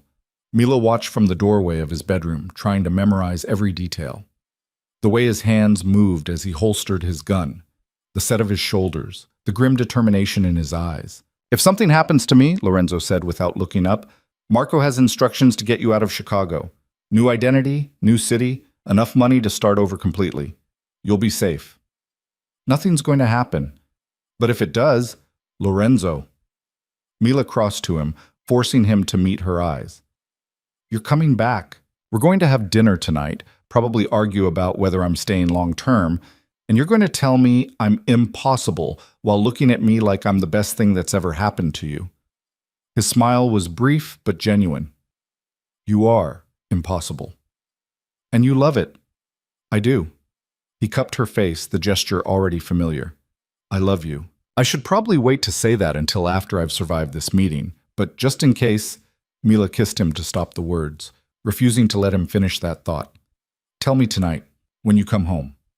Lorenzo left an hour later, surrounded by 6 of his best men, driving toward a meeting that could reshape Chicago's criminal landscape or end with his death. Mila stood at the window of his study, watching the convoy of black SUVs disappear down the long driveway, and tried to ignore the fear clawing at her throat. Marco appeared beside her, his shoulders still bandaged, but his stance steady. "He'll be fine. The boss always comes back." "How can you be sure?" "Because he has something worth coming back to now. That makes all the difference." The hours that followed were the longest of Mila's life. She tried to read, to watch television, to do anything that would distract her from imagining every terrible scenario. Maria brought tea and sympathy. Marco updated her periodically on communications from the security team. Lorenzo had arrived at the warehouse. The meeting was underway, no shots fired yet. That "yet" hung in the air like a guillotine blade. At 7:30, Mila's phone buzzed with a text from an unknown number. "Your boyfriend is currently surrounded by my men. If you want him to leave that warehouse alive, you'll come alone to the address I'm sending. You have 30 minutes. A second text followed with coordinates in the industrial district. Mila's hands trembled as she stared at the screen. This was the scenario Lorenzo had warned her about. Viktor Kozlov using her as leverage, forcing impossible choices. She should tell Marco. Should let Lorenzo's people handle it. Should follow every security protocol Lorenzo had established. Instead, she grabbed her jacket and slipped out through the servants' entrance while Marco was checking in with the security team. The Uber driver who picked her up gave her nervous looks as they drove toward the industrial district, probably wondering why a woman with a cast on her arm was heading into one of Chicago's most dangerous neighborhoods at night. Mila didn't care. All that mattered was getting to Lorenzo before Kozlov made good on his threat. The address led to a warehouse a block away from where Lorenzo's meeting was taking place. Mila paid the driver and approached the building, her heart hammering so hard she could barely breathe. The door was unlocked. Inside, the warehouse was mostly empty, except for a few crates and a single chair positioned in the center of the space. A man stood beside the chair, young, maybe 30, with sharp Slavic features and eyes that reminded Mila of a shark. Viktor Kozlov. "Miss Carter, how punctual." His accent was thick, but his English was perfect. "Please, sit." "Where's Lorenzo?" "Still at our meeting, I imagine. Trying to negotiate terms that will never satisfy me." Kozlov circled her like a predator. "I didn't actually need you to come here. The text was simply a test to see if you would." Cold realization washed over Mila. "You wanted to prove I'm his weakness." "I wanted to prove that the great Lorenzo Moretti has become soft and sentimental, that he's allowed personal attachments to compromise his judgment." Kozlov smiled, the expression holding no warmth. "And you've just confirmed it beautifully by walking into an obvious trap." Mila's mind raced, trying to find an escape route, a way to undo her catastrophic mistake. "What do you want?" "Originally, Lorenzo's territory and his life, but now I realize there's a better option." Kozlov pulled out his phone and took a photo of Mila. "I'm going to send this to Lorenzo. Show him that I have you, and then I'm going to make him choose his organization or your life." "He'll choose the organization." Mila forced conviction into her voice. "I'm not worth destroying everything he's built." "Let's find out, shall we?" Kozlov sent the photo, and Mila watched her world narrow to the wait for Lorenzo's response. Seconds stretched into minutes. Her phone buzzed. Lorenzo calling. Kozlov answered on speaker. "Victor?" Lorenzo's voice was deadly calm. "Let her go." "Why would I do that? She came here of her own free will. Made quite the grand gesture, really." Kozlov's smile widened. "I'm impressed, Moretti. You've inspired remarkable loyalty. Name your prize, territory, money, whatever you want. Just let Mila walk out of there unharmed." "See, that's the problem. I don't want your money or your territory anymore. I want your complete capitulation. You resign, publicly acknowledge my authority, and dissolve your organization. Then I let Miss Carter live." The silence on the other end of the line was absolute. Mila could picture Lorenzo's face, could imagine the calculations running through his mind. "Don't do it," she said clearly. "Lorenzo, don't give him what he wants. I made this choice. I own the consequences." "Mila, I mean it. Don't destroy everything for me." "How touching." Kozlov ended the call and pocketed his phone. Now we wait to see what Moretti values more, power or love. They didn't have to wait long.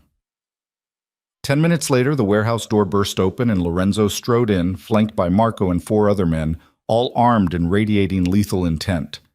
But it was Lorenzo himself who made Mila's breath catch. She'd seen him dangerous before, had glimpsed the predator beneath the civilized surface, but this was different. This was a man who'd stripped away every pretense and revealed exactly why people feared his name. "Let her go, Victor." Lorenzo's voice was soft, almost conversational. "This is your only warning." "Or what? You'll start a war in the middle of Chicago?" Kozlov grabbed Mila, pulling her against him with a knife suddenly at her throat. One move and she dies. Lorenzo's expression didn't change, but something flickered in his eyes, calculation giving way to cold fury. "You've made a critical miscalculation." "Have I?" "You assumed I'd choose between Mila and my organization.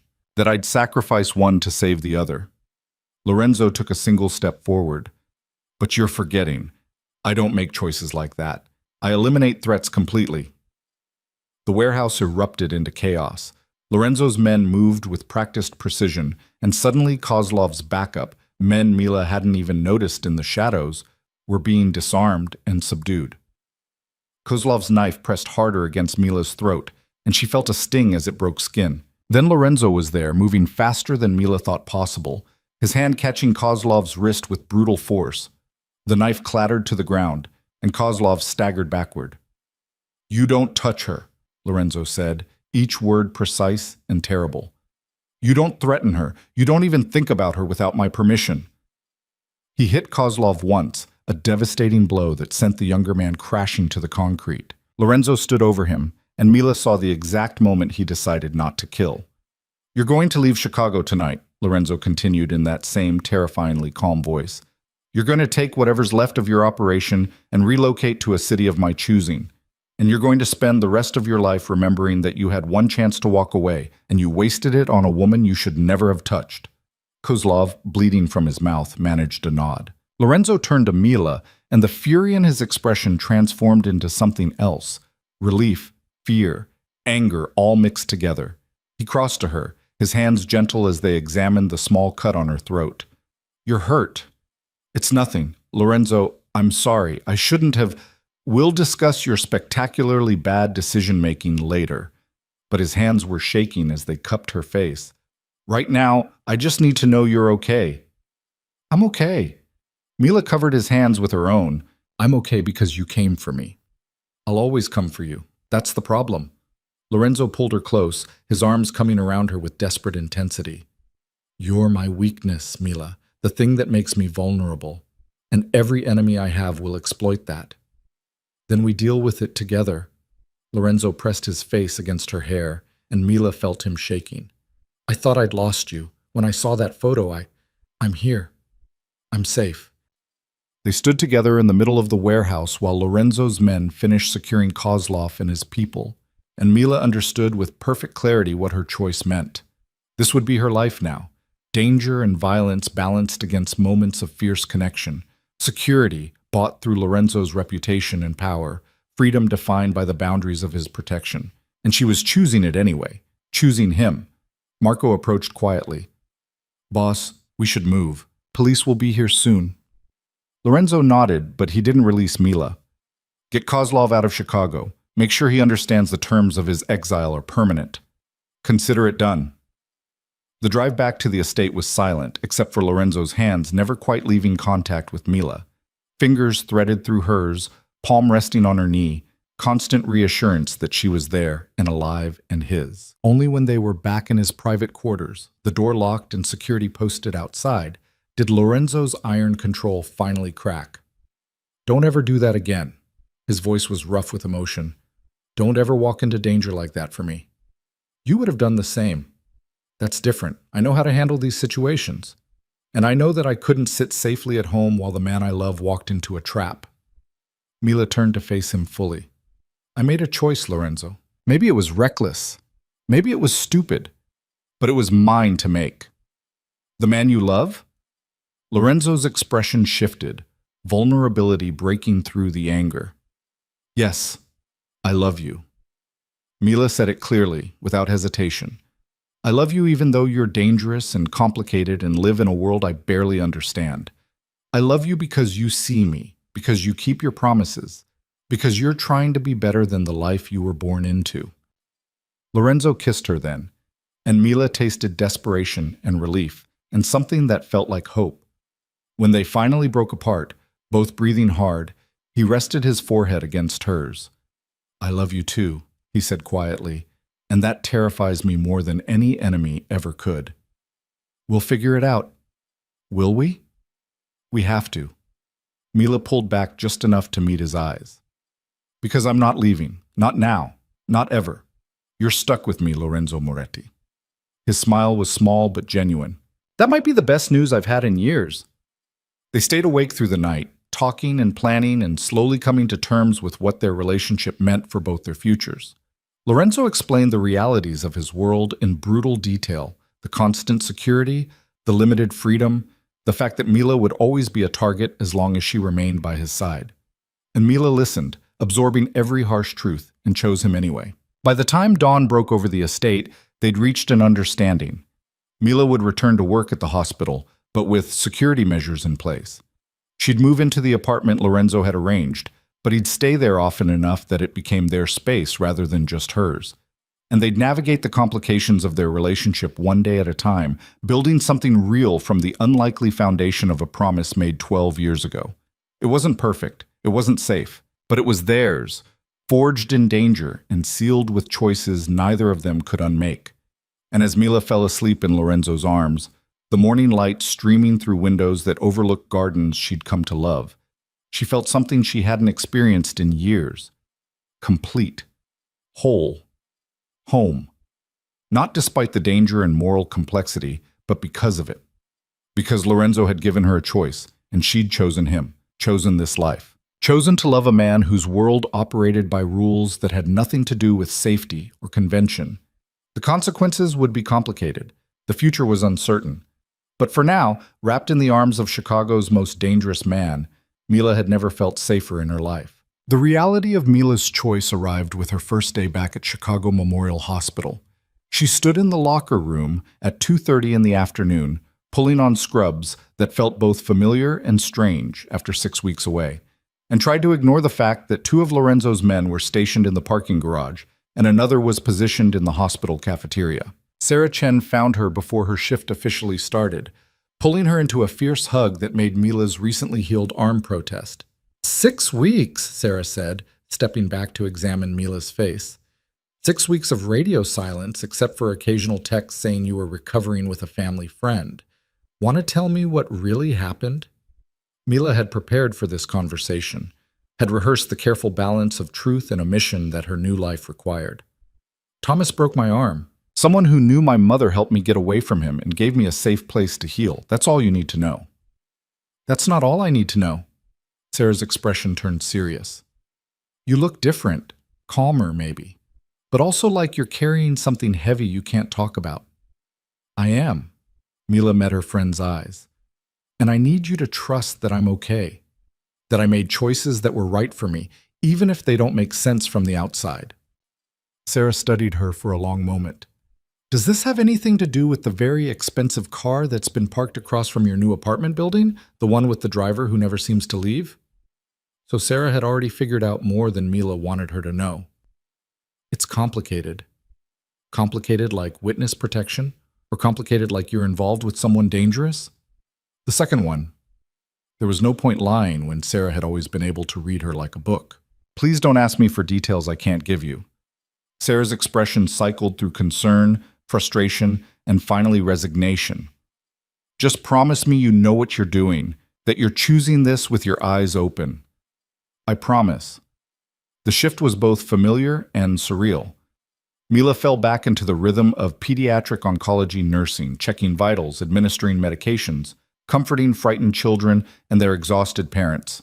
But now she carried a phone that buzzed every hour with security check-ins from Marco or one of Lorenzo's other men. Now she was hyper-aware of everyone who entered the ward, evaluating potential threats with instincts she'd developed over 6 weeks of living in Lorenzo's world. During her dinner break, she found a quiet corner of the cafeteria and called Lorenzo. He answered on the first ring, and just hearing his voice made some of the tension leave her shoulders. How's your first day back? Strange. Good. Exhausting. Mila watched families move through the cafeteria, ordinary people living ordinary lives, and felt the vast distance between her old existence and her new reality. I forgot how much I missed this. The work, the purpose, making a difference for kids who need it. I'm glad.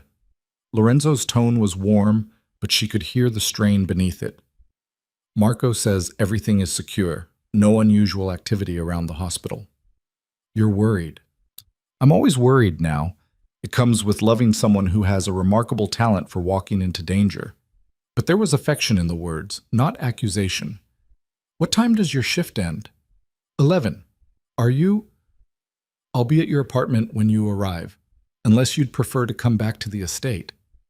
Mila thought about the mansion with its gardens and luxury, the place that had become a sanctuary during her recovery. Then she thought about the apartment Lorenzo had arranged, her own space, her declaration of independence even as she chose to share her life with him. The apartment. I need to start living there, making it feel like home. Then I'll see you tonight. The rest of the shift passed in a blur of patient care and documentation. Mila was reviewing charts when Dr. Patterson, the head of pediatric oncology, appeared at the nurses' station. Mila, welcome back. We've missed your steady hands around here. Dr. Patterson was in her 50s, brilliant and demanding, with little patience for incompetence. I wanted to discuss something with you. My office, when you have a moment. They walked together through the quiet evening corridors to Dr. Patterson's office, and Mila felt nerves flutter in her stomach. Whatever this was, it felt significant. I'll get straight to the point, Dr. Patterson said once they were seated. I'm retiring in 6 months. The hospital board is looking for someone to take over as department head for pediatric oncology. Your name came up. Mila's mind went blank with shock. I'm just a nurse. Department heads are usually doctors, yes. But the board is interested in a different model. Administrative oversight handled by someone with frontline experience and proven leadership skills. You'd work closely with the medical staff, but focus on patient care protocols, staffing, family support programs. Doctor. Patterson leaned forward. You're one of the best nurses I've worked with, Mila. You have instincts that can't be taught, and compassion that never burns out, despite how devastating this specialty can be. I think you'd be perfect for this role. I don't know what to say. Say you'll think about it. The position would come with a significant salary increase, better hours, and the opportunity to shape how we care for some of the most vulnerable patients in this hospital. Dr. Patterson smiled. You've been through something difficult recently. I don't know the details and I don't need to, but you came back. That tells me you're committed to this work. I'd like to see that commitment rewarded. Mila left the office feeling like the ground had shifted beneath her feet again. Department head. Leadership. A career path she'd never imagined for herself suddenly opening up like a door she hadn't known existed. She was still processing the conversation when her shift ended, and she walked to the parking garage, automatically scanning for threats before she remembered that Lorenzo's security was doing that for her.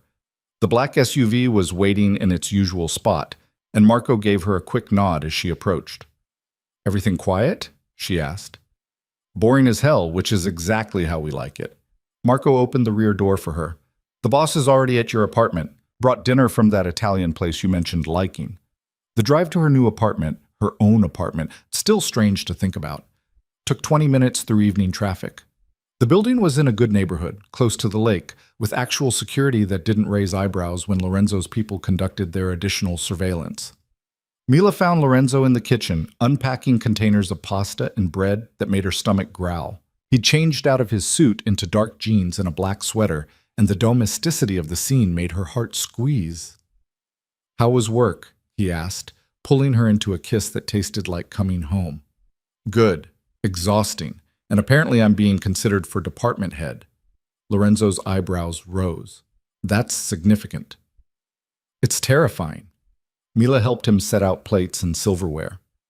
"I'd be responsible for staffing, protocols, budgets, making decisions that affect dozens of families. I'm not sure I'm qualified." "You saved Marco's life with nothing but nursing training and instinct. You walked into a warehouse to face down a Russian mobster. You're more qualified than you think." They ate together at the small dining table, and Mila realized this was what she wanted, this balance between her work and Lorenzo's world, between independence and partnership, between the person she'd been and the person she was becoming. "I'm going to accept the position," she said suddenly. "If they offer it formally, I'm going to say yes." Lorenzo smiled, genuine pride in his expression. "Good. You deserve recognition for what you do. It'll mean longer hours sometimes, more responsibility, less flexibility if you need me to." "Mila." Lorenzo reached across the table to take her hand. "Your career doesn't revolve around my needs. You pursue this because it matters to you, because you're brilliant at what you do. I'll adapt." The words settled something in Mila's chest that she hadn't realized needed settling. She'd been so focused on fitting into Lorenzo's world that she'd forgotten she was allowed to have her own ambitions, her own path forward. They spent the evening like a normal couple, talking about their days, watching a movie, existing in the comfortable intimacy of two people learning how to build a life together. It wasn't until nearly midnight, when they were getting ready for bed, that Lorenzo's phone rang with the particular tone he'd designated for emergencies. His expression went cold and professional as he answered. "Talk to me." Mila couldn't hear the other side of the conversation, but she watched Lorenzo's face cycle through surprise, calculation, and something that might have been satisfaction. "Understood. I'll handle it." He ended the call and turned to Mila. "I need to go out for a few hours. Security issue that requires my attention." "What kind of security issue?" Lorenzo hesitated, and Mila recognized the moment he was deciding how much to tell her.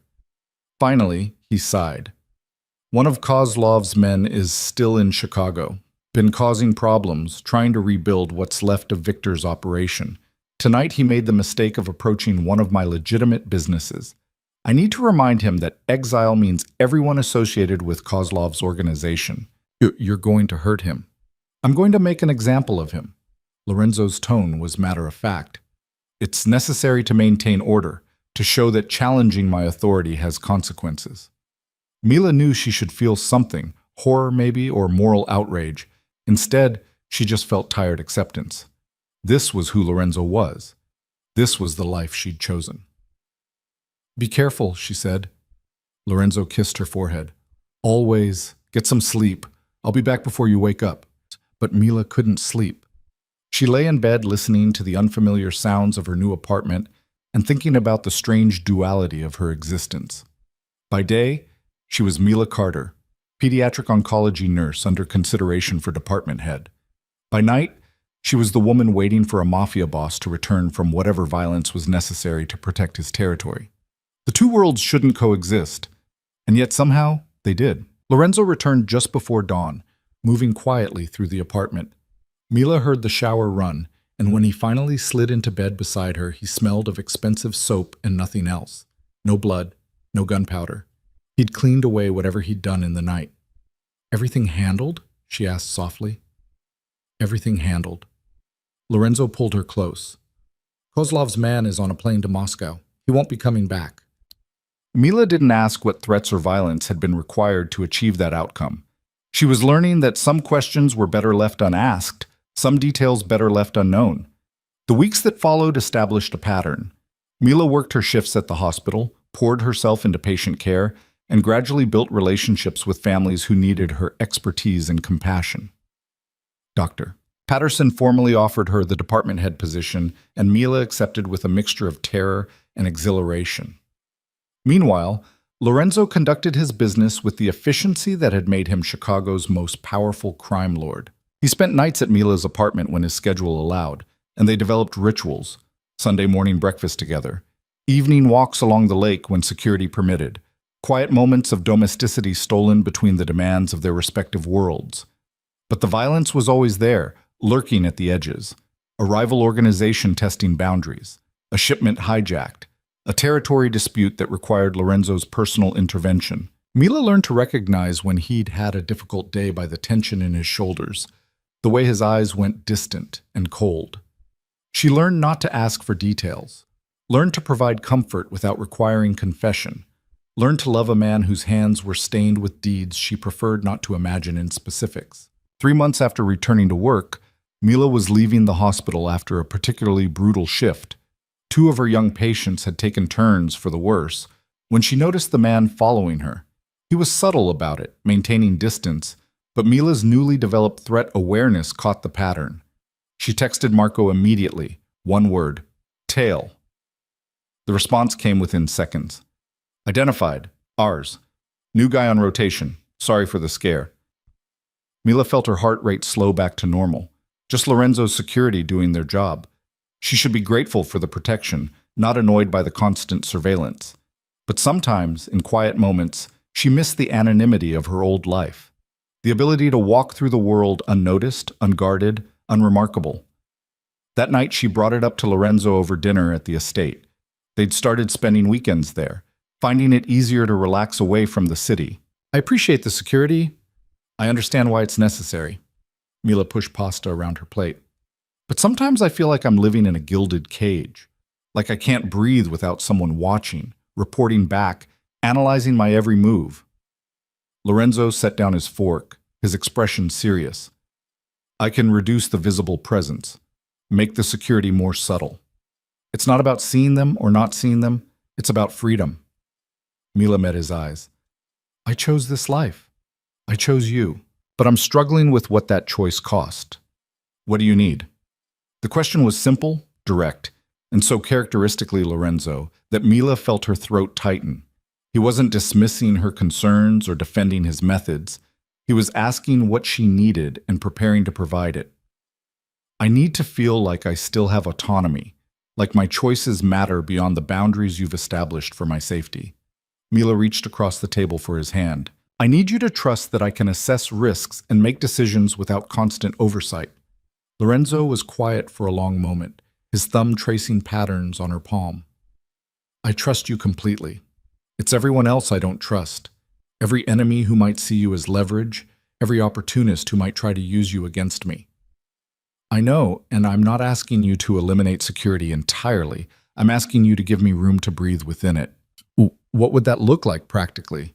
Mila hadn't expected the question to be so direct or so genuine. She considered it carefully.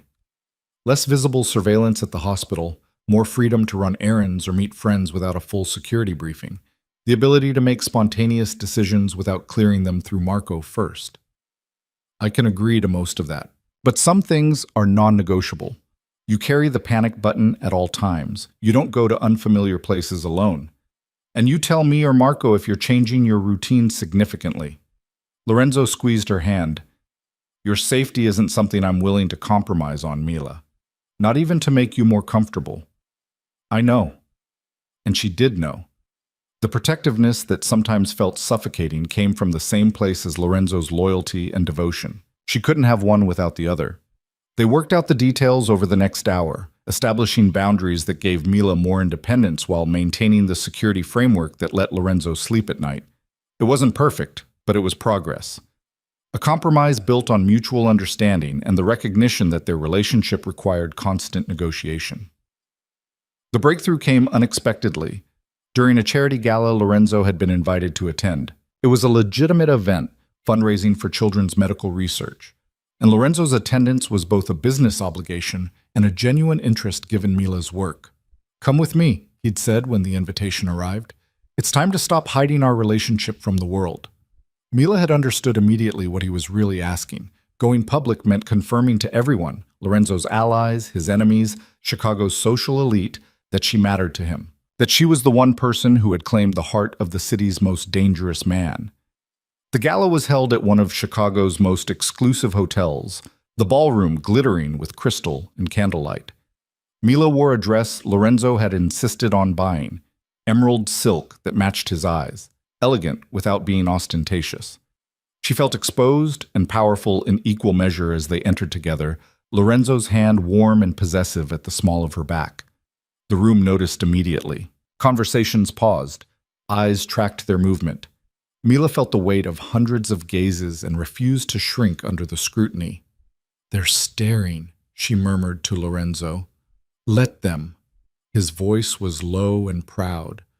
Let them see that Lorenzo Moretti has found something worth more than power or money or control. They moved through the crowd together, Lorenzo introducing her to business associates and social contacts with casual possessiveness. Mila recognized some names from news reports: politicians, corporate executives, people who operated in the gray areas between legitimate business and criminal enterprise. The evening was proceeding smoothly until a woman in her 40s approached them, her expression calculated and cold. "Lorenzo, how unexpected to see you at a children's charity event." Her tone suggested she found his presence anywhere near children darkly ironic. "And with such lovely company. Won't you introduce us?" "Senator Morrison." Lorenzo's voice was carefully neutral. "This is Mila Carter, head of pediatric oncology at Chicago Memorial." "How fascinating."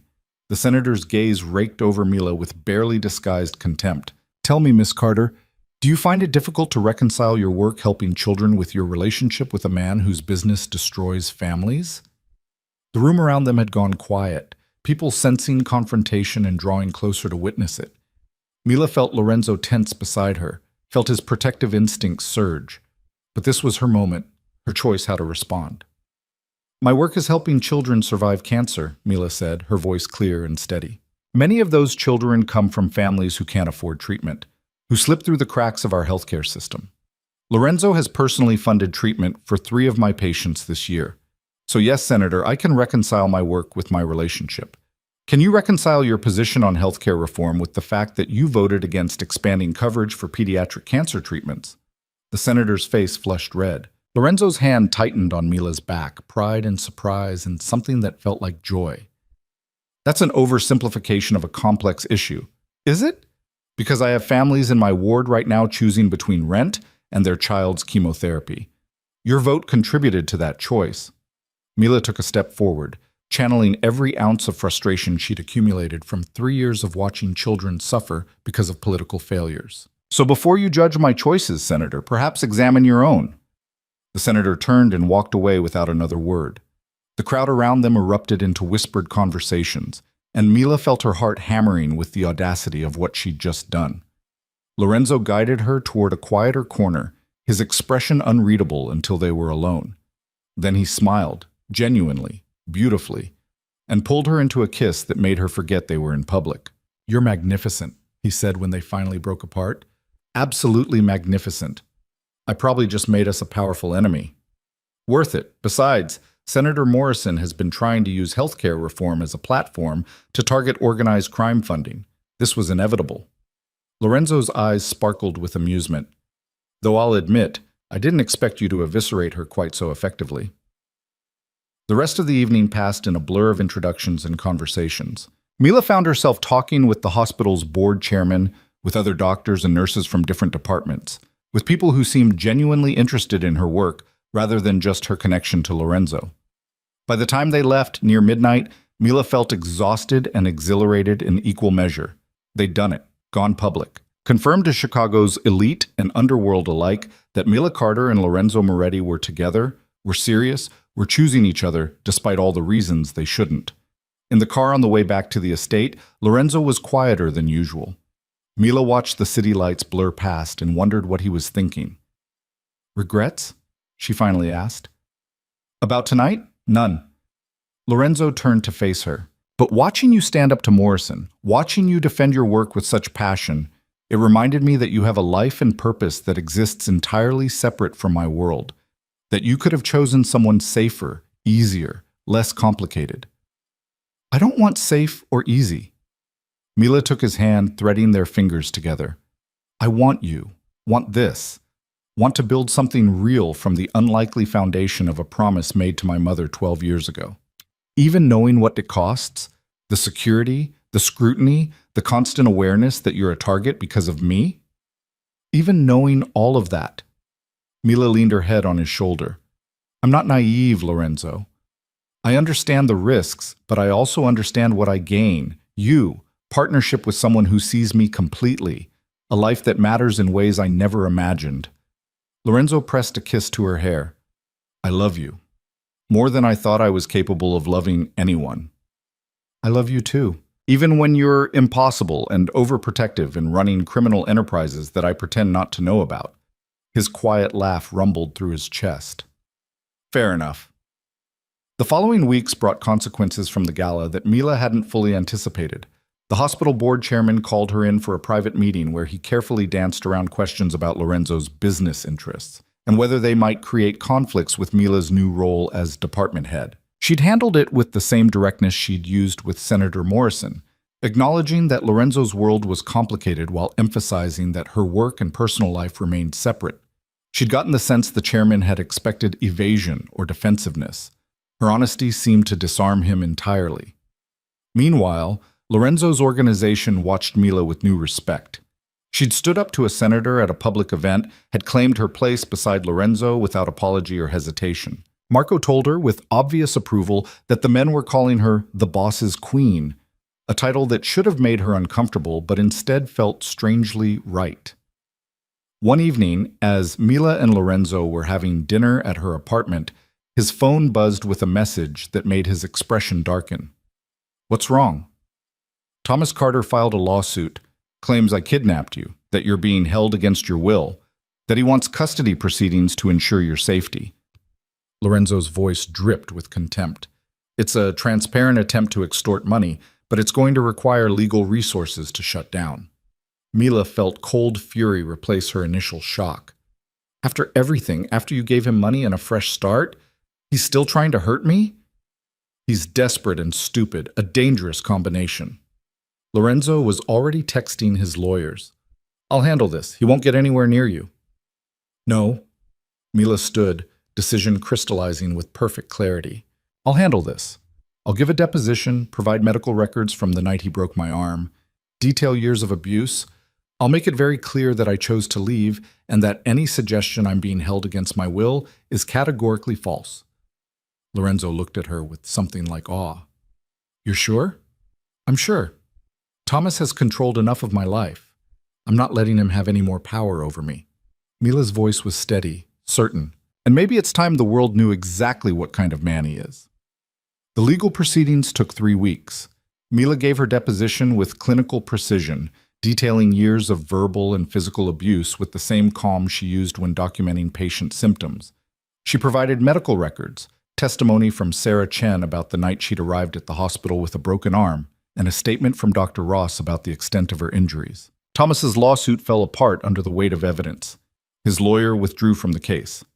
And Thomas himself, facing potential charges for filing a frivolous lawsuit and renewed questions about domestic abuse, accepted a settlement that required him to never contact Mila again and to publicly acknowledge his previous abuse. Lorenzo had wanted him prosecuted fully. Mila had argued for closure instead of revenge. In the end, her will had prevailed. Thomas's public admission and permanent exile from her life was enough.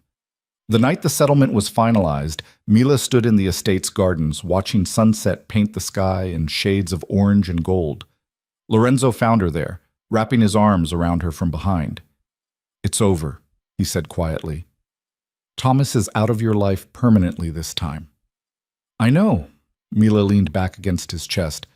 I thought I'd feel different, triumphant maybe. Instead, I just feel tired and ready to move forward. Then we move forward. Lorenzo turned her in his arms to face him. Together, whatever that looks like. Mila looked up at the man who'd changed her life in ways she was still discovering, the criminal who kept his promises, the protector who'd given her freedom, the complicated, dangerous, surprisingly gentle person who'd seen past her invisibility and decided she was worth everything. Together, she agreed. And in that moment, standing in gardens that had become home, wrapped in the arms of Chicago's most dangerous man, Mila Carter felt something she'd spent 24 years searching for without knowing what she needed. She felt whole. The wholeness didn't last. 3 days after Thomas's final defeat, Mila was reviewing patient charts in her new office, still adjusting to the title department head on her door, when her phone rang with a number she didn't recognize. She almost didn't answer. Then instinct made her pick up. "Miss Carter?" The voice was professional, female, unfamiliar. "This is Special Agent Rebecca Walsh with the FBI. I need to speak with you about Lorenzo Moretti." Mila's blood turned to ice. "I have nothing to say to you." "I think you do. We have evidence of racketeering, money laundering, and conspiracy to commit murder. Your testimony could help us build a case that finally puts Moretti away for life." Agent Walsh's tone softened slightly. "I know he's convinced you he's protecting you, but men like him don't protect, they possess. They control.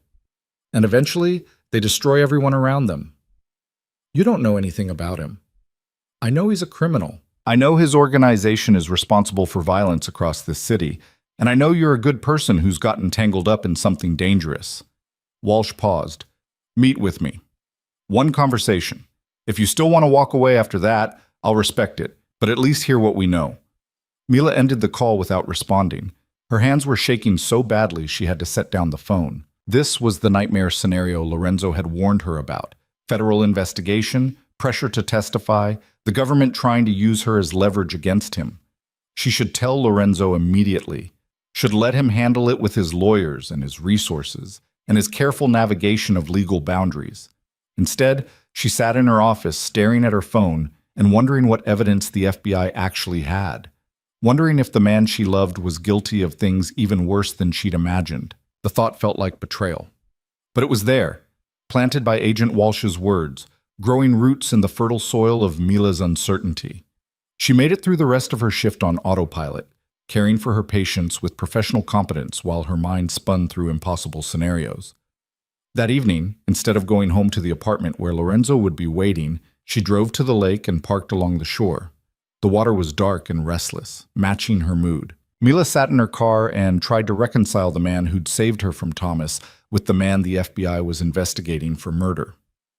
Tried to separate the Lorenzo who funded cancer treatments for children from the Lorenzo who ordered violence against his enemies. They were the same person. She'd always known that. But knowing it intellectually and confronting it through federal investigation were entirely different things. Her phone buzzed. "Lorenzo, where are you? Marco says you left the hospital an hour ago." Mila stared at the message, feeling the weight of surveillance even in this moment of solitude. She could lie, could say she needed time alone, could put off this conversation until she'd figured out what she actually wanted to say. Instead, she sent him her location. Lorenzo arrived 20 minutes later, alone for once, driving himself in a dark sedan instead of the usual SUV with security detail. He slid into the passenger seat, and for a long moment they just sat together watching the lake. "The FBI called," Mila finally said. Lorenzo's expression didn't change, but she felt him tense. "What did they want?" "My testimony. They say they have evidence of racketeering, money laundering, conspiracy to commit murder."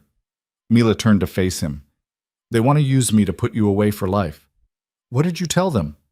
"Nothing. I hung up."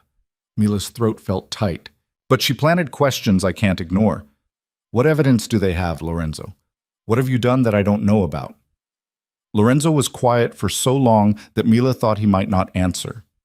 When he finally spoke, his voice was carefully controlled. "I've done terrible things. Ordered violence against people who threatened my organization. Laundered money through legitimate businesses. Built an empire on activities that violate dozens of laws." He met her eyes. "I've never lied to you about what I am, Mila, but I've also never detailed the specifics because some knowledge is a burden you shouldn't carry. The FBI thinks they can prove murder.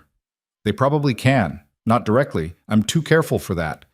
But conspiracy, ordering hits, creating the circumstances that led to deaths? Yes, that evidence exists if they look hard enough. Lorenzo's jaw tightened.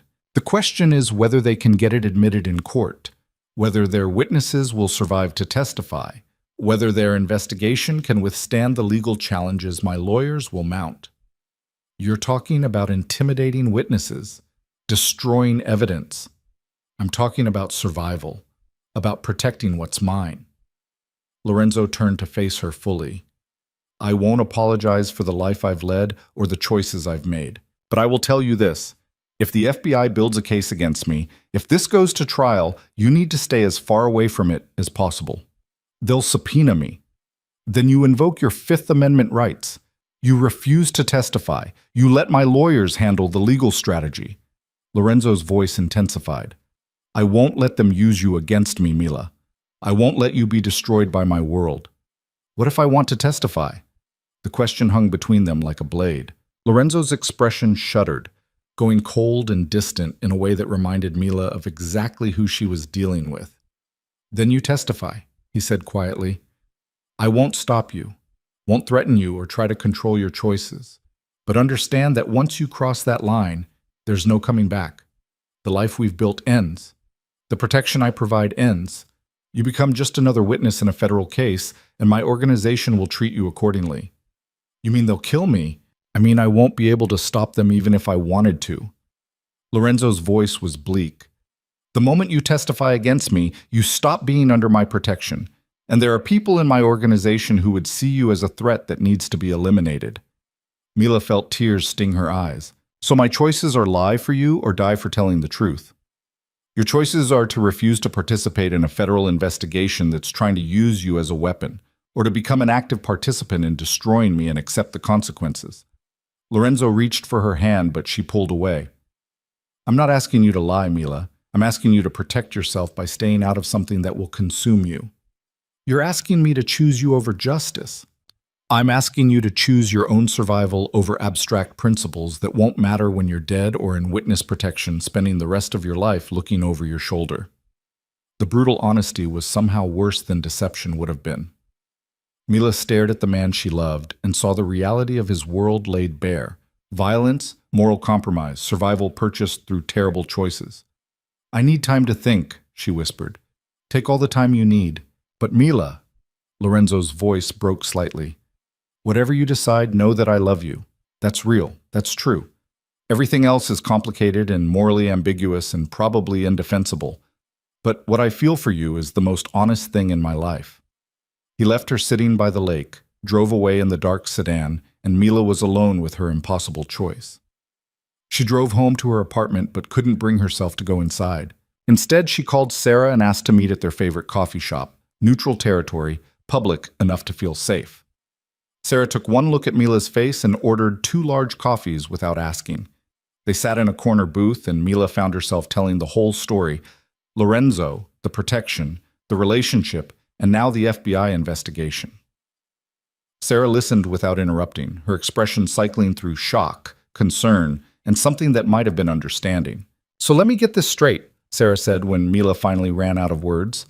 You're in love with a mafia boss who saved you from your abusive stepfather. You've been living in his world for months, and now the FBI wants you to help put him in prison.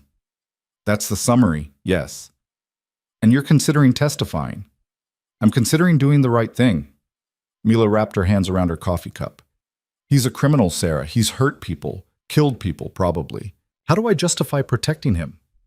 How do you justify destroying the man who saved your life? Sarah countered. I'm not saying what he does is right, Mila. I'm saying this isn't a simple moral equation. He protected you when no one else did. He gave you safety, resources, genuine care. That has to count for something. So I should ignore his crimes because he was good to me? I'm saying you should think carefully about whether testifying will actually serve justice or just destroy your life along with his. Sarah leaned forward. The FBI doesn't care about you, Mila. They care about closing a case. If they get Lorenzo, great. If you become collateral damage in the process, that's an acceptable loss to them. The words echoed what Lorenzo had said, and Mila hated that they made sense. She wanted clear moral lines, obvious right choices. Instead, She had only murky compromises and impossible decisions. Over the next week, Mila functioned in a fog of uncertainty.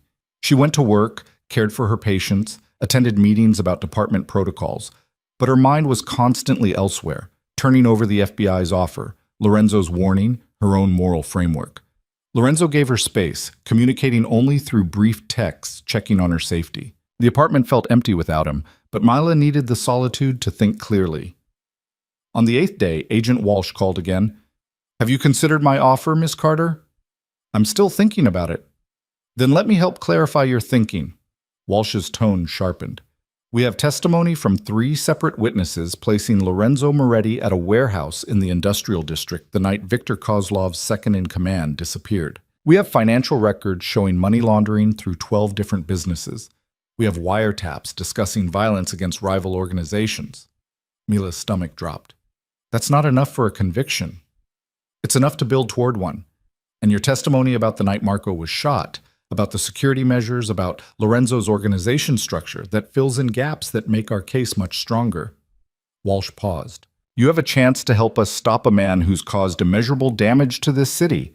Don't throw that away because you've convinced yourself he loves you." "He does love me." "Maybe he does. But love doesn't excuse murder, Miss Carter, and it doesn't justify letting him continue hurting people." After Walsh hung up, Mila sat in her office staring at nothing. The agent was right. Love didn't excuse Lorenzo's crimes, but it also didn't make the choice to betray him any easier. That evening, she drove to the estate for the first time in over a week. Lorenzo met her at the door, his expression carefully neutral, but his eyes betraying his hope and fear. "I need to understand," Mila said without preamble. "I need you to tell me everything the FBI might have evidence of. Not vague admissions, specific acts. I need to know exactly what I'd be protecting if I refused to testify." Lorenzo studied her face, then nodded. "Come to my study. This conversation requires privacy." They sat across from each other in the room where Mila had once helped save Marco's life, and Lorenzo began talking. He detailed organizational structure, money laundering operations, territorial disputes that had turned violent. He described ordering Marco to eliminate threats, arranging for witnesses to disappear, using legitimate businesses as fronts for criminal activity. He didn't minimize or justify. He simply stated facts with the clinical precision of someone presenting evidence. By the time he finished, over an hour had passed. Mila felt sick with the weight of knowledge she now carried. 3 people are dead because of orders I gave," Lorenzo concluded. "Dozens more have been hurt, intimidated, driven out of Chicago. I've laundered approximately $40 million through various businesses over the past 5 years. The FBI probably has evidence of half of it if they've been investigating as thoroughly as it sounds." "Why are you telling me this?" Mila's voice was barely above a whisper. "You're giving me everything I'd need to testify against you. Because you deserve the truth. Because you asked for it. And because if you're going to make this choice, you should do it with full knowledge of what you're choosing." Lorenzo's expression was bleak. "I won't manipulate you with partial information or strategic omissions. You wanted to know what the FBI might prove. Now you know." Mila stood and walked to the window, staring out at the gardens she'd come to love. "You killed 3 people." "Yes." "Were they innocent?" 2 were members of rival organizations who were actively trying to kill me and my men. The 3rd was an informant preparing to testify against my organization. None were civilians. All knew the risks of the life they'd chosen." "That doesn't make it right." "No," Lorenzo agreed. "It doesn't. But it was necessary for survival in the world I inhabit." Mila turned to face him. "If you could go back, would you make different choices? Would you choose a legitimate life instead of this?" Lorenzo was quiet for a long moment. "I can't answer that honestly without lying to you. The life I've led made me who I am. The choices I've made brought me to the moment 12 years ago when your mother saved me. They brought me to you. If I'd chosen differently, I'd be a different person, and that different person might never have kept his promise to Elena." "So you'd do it all again?" "I'd do it all again to end up here, with you, having this conversation." Lorenzo stood and crossed to her. "But I'd also change specific choices if I could. I'd find ways to protect my organization without killing. I'd seek legitimate power instead of criminal control. I'd be worthy of the faith your mother had in me when she decided I was worth saving. Mila looked up at him, seeing the complexity she'd always known was there, but had avoided examining too closely. I don't know if I can live with what you've done. I know. But I also don't know if I can testify against you, if I can be the reason you spend the rest of your life in prison. That's not a decision you need to make right now. Yes, it is. Mila took a deep breath. Agent Walsh wants an answer by the end of the week. She says if I commit to testifying, they'll offer protection, relocation, everything I'd need to start over. They're probably not lying about that, Lorenzo said quietly. The FBI is good at witness protection when they want to be. You'd let me go? Just like that? I'd hate it. I'd spend the rest of my life missing you and regretting that I brought you into a world that forced this choice. Lorenzo's hand cupped her face with heartbreaking tenderness. But yes, I'd let you go. Your freedom has always been more important than my happiness. Mila leaned into his touch, memorizing the feel of his hand against her skin. I love you. That hasn't changed. But I don't know if love is enough to justify the choices I'd have to make to stay.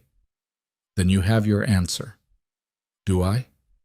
They stood together in the fading light, and Mila felt the full weight of her crossroads. She could choose Lorenzo, choose love and protection and moral compromise, or she could choose justice, whatever that meant in this context, and walk away from everything they'd built together. Neither choice was right. Neither was clearly wrong. Both would cost her something essential. That night, Mila slept alone in her apartment and dreamed of her mother. Elena appeared as she'd been before the cancer, healthy and vibrant, sitting in Mila's childhood kitchen. You saved him, Mila said in the dream. You knew what he was, and you saved him anyway. I saved a dying man who asked for mercy, Elena replied. What he became after that was his choice. What you choose now is yours. I don't know what to choose. Yes, you do. You've always known. You're just afraid of the consequences. Mila woke with tears on her face and clarity in her heart. She knew what she had to do. The next morning, she called Agent Walsh. I've made my decision. I'll meet with you one time, but I'm not promising testimony. I'm promising a conversation. They met in a federal building downtown, in a conference room that smelled of stale coffee and institutional anxiety. Agent Walsh was there with her partner, both wearing expressions of professional neutrality. Thank you for coming, Miss Carter. I came to tell you that I won't be testifying against Lorenzo Moretti. Mila's voice was steady, certain. I understand you're building a case. I understand you think my testimony would help, but I'm invoking my right to refuse cooperation. Walsh's expression hardened. You realize we can subpoena you, compel your testimony. Then I'll plead the fifth, claim that testifying might incriminate me given my proximity to Lorenzo's operations. Mila met the agent's eyes. I've consulted with a lawyer. I know my options, and I'm choosing not to participate in your investigation. Even knowing what he's done, the people he's hurt, I'm not defending his actions. I'm refusing to be your weapon against him. Mila stood. If you have evidence of crimes, charge him. Build your case with witnesses who aren't being coerced, but leave me out of it. She walked out before Walsh could respond, feeling lighter than she had in weeks. The choice was made. The path was clear. Whatever consequences followed, at least she'd chosen them consciously. Lorenzo was waiting in her apartment when she returned home. He stood as she entered, his expression carefully controlled. I told the FBI no, Mila said without preamble. I'm not testifying. I'm not cooperating with their investigation. I'm choosing you. The relief that crossed Lorenzo's face was almost painful to witness. He pulled her into his arms, holding her so tightly she could barely breathe. You're sure? I'm sure. This isn't justice. It's weaponizing my relationship with you. That's not something I'm willing to participate in. Mila pulled back to look at him. But I need something from you in return. Anything. I need you to start transitioning to legitimate business. Not overnight, not all at once, but I need to see you moving towards something that doesn't require violence and moral compromise.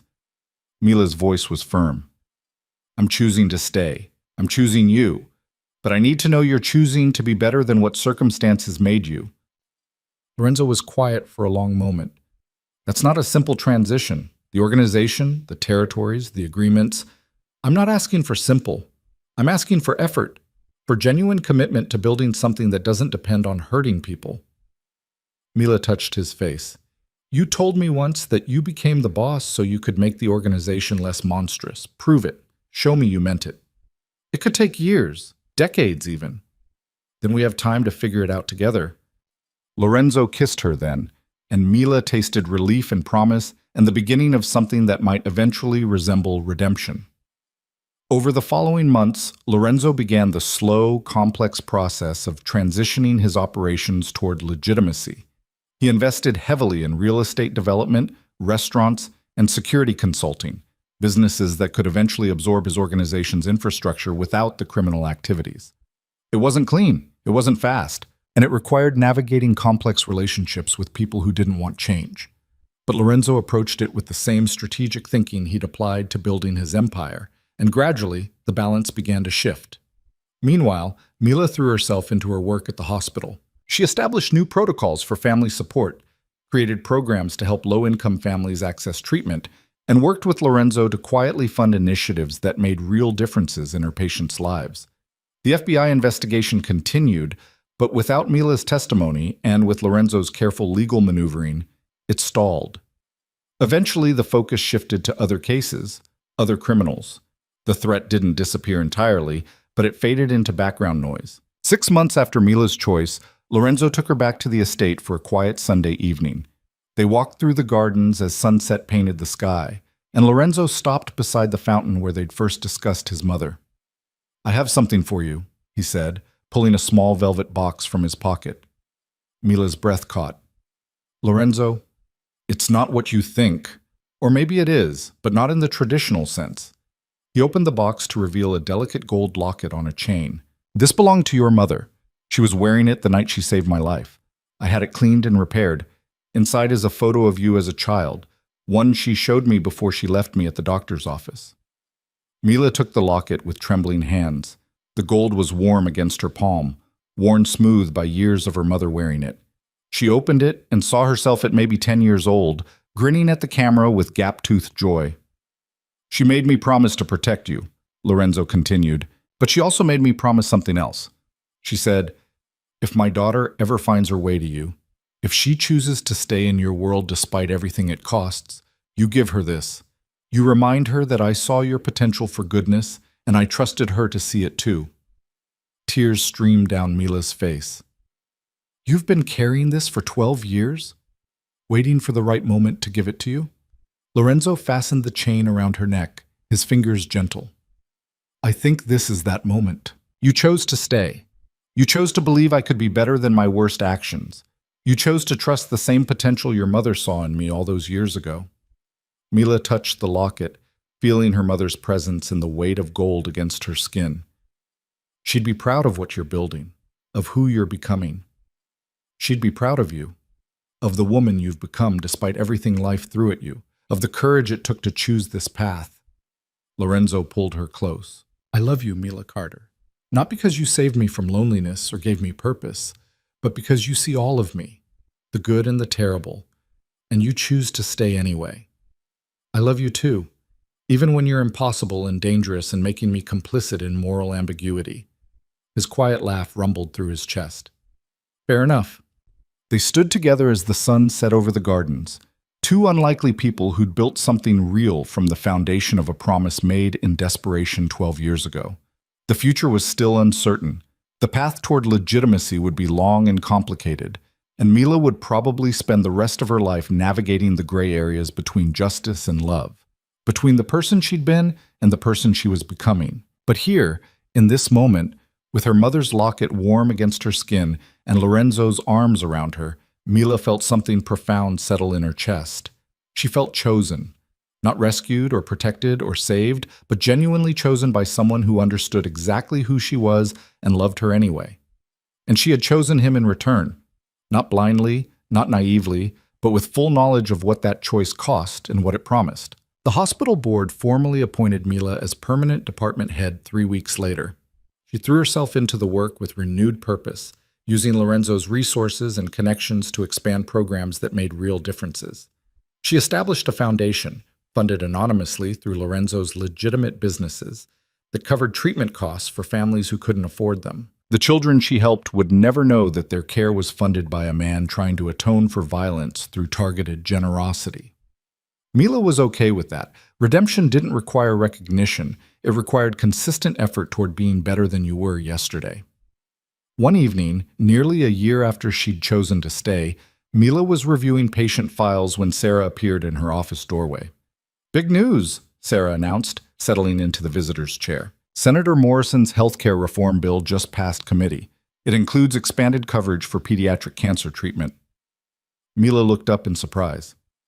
The one she opposed last year. Apparently, your very public confrontation at the charity gala made her rethink her position, combined with pressure from advocacy groups and some surprisingly effective lobbying from anonymous donors. Sarah's smile was knowing. Any idea who might have funded that lobbying effort? Mila thought of Lorenzo, who'd asked her months ago what kind of change she wanted to see in healthcare, who'd listened carefully as she'd explained the gaps in coverage that forced families into impossible choices, who'd apparently decided that funding political advocacy was a better use of resources than some of his previous activities. "No idea," she said, but she was smiling. That night, she found Lorenzo in his study at the estate, reviewing paperwork that looked blessedly legal and boring. She wrapped her arms around him from behind, pressing a kiss to his neck. "Senator Morrison's bill is moving forward, the one that expands pediatric cancer coverage." "I heard. Good news for your patients." Lorenzo's tone was casual, but Mila caught the satisfaction beneath it. "Thank you for the lobbying effort, for using your influence for something that actually helps people." "I have no idea what you're talking about." But he was smiling as he turned to pull her into his lap. Though hypothetically, if someone with resources and connections wanted to support healthcare reform, it would be a reasonable use of those resources. Hypothetically. Hypothetically. Mila kissed him, tasting the future they were building together. Imperfect, complicated, built on foundations that would never be entirely clean but were getting steadier with each passing day. 2 years after the night Lorenzo had found her broken in a hospital parking lot, Mila stood in the estate's gardens surrounded by people who'd become family. Marco was there, fully recovered, and recently promoted to Lorenzo's chief of security. Maria was there with her husband, beaming with the pride of someone who'd watched two unlikely people build something real. Dr. Ross was there. Sarah was there. Even the hospital board chairman was there, looking mildly uncomfortable, but genuinely pleased. It wasn't a wedding. Neither Mila nor Lorenzo felt the need for legal complications given the nature of his business. But it was a commitment ceremony, a public acknowledgement of what they'd built together, of the choice they renewed every day to stay and fight for something better. Lorenzo stood beside her in the fading sunlight, and when he spoke his vows, his voice was steady and sure. "You saved me without knowing it. Not from physical death. Your mother did that. But from spiritual death.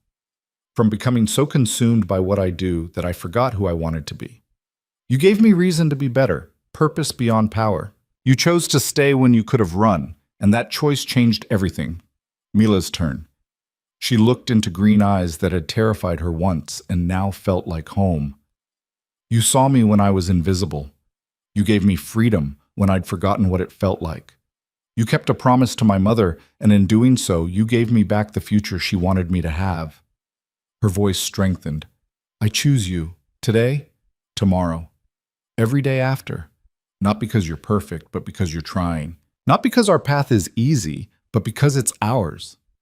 They exchanged the rings Marco presented, simple gold bands that spoke of commitment without legal entanglement, and when Lorenzo kissed her, Mila heard their gathered friends cheer. Later, after the celebration had quieted and guests had departed, Mila and Lorenzo walked alone through the gardens. The night was clear, stars visible, despite Chicago's light pollution, and everything felt suspended in perfect possibility. "Do you ever regret it?" Lorenzo asked quietly. "Choosing this life instead of the safe, normal existence you could have had?" Mila touched the locket she wore always now, her mother's final gift and blessing. "I regret that the world is complicated enough to make this choice necessary. I regret that you've had to do terrible things to survive. But I don't regret choosing you. Choosing us. Choosing to believe that people can be better than their worst moments." Even when those moments include murder and moral compromise? Even then, Mila stopped walking, turning to face him. You're not just your worst actions, Lorenzo. You're also the man who kept a promise for 12 years, who funds cancer treatment for children who'll never know your name, who's spending his fortune and influence transitioning an entire criminal organization toward legitimacy because I asked you to try. That transition is taking longer than I'd hoped. All worthwhile things do. Mila took his hand. We have time, and we have each other. That's enough. They stood together in the gardens where so much of their relationship had unfolded, and Mila thought about the journey that had brought her here. From invisible nurse to department head. From abuse victim to woman who'd faced down Russian mobsters. From someone who survived to someone who thrived. Lorenzo had catalyzed that transformation, but he hadn't created it. The strength had always been there, buried under years of being told she didn't matter. He'd simply seen it and refused to let her hide from her own potential. In the distance, Chicago's skyline glittered against the night sky. A city that held both their pasts and their futures, that had witnessed violence and redemption, that continued indifferent to the small human dramas unfolding within it. Somewhere in that city, children slept in hospital beds, fighting battles no child should face. Families made impossible choices between rent and treatment. Systems failed the most vulnerable, and people like Senator Morrison slowly, grudgingly, moved toward better policy. And in one corner of that vast urban landscape, two unlikely people had built something real, something that wouldn't exist without a promise made 12 years ago, without a nurse's compassion and a criminal's unexpected capacity for devotion.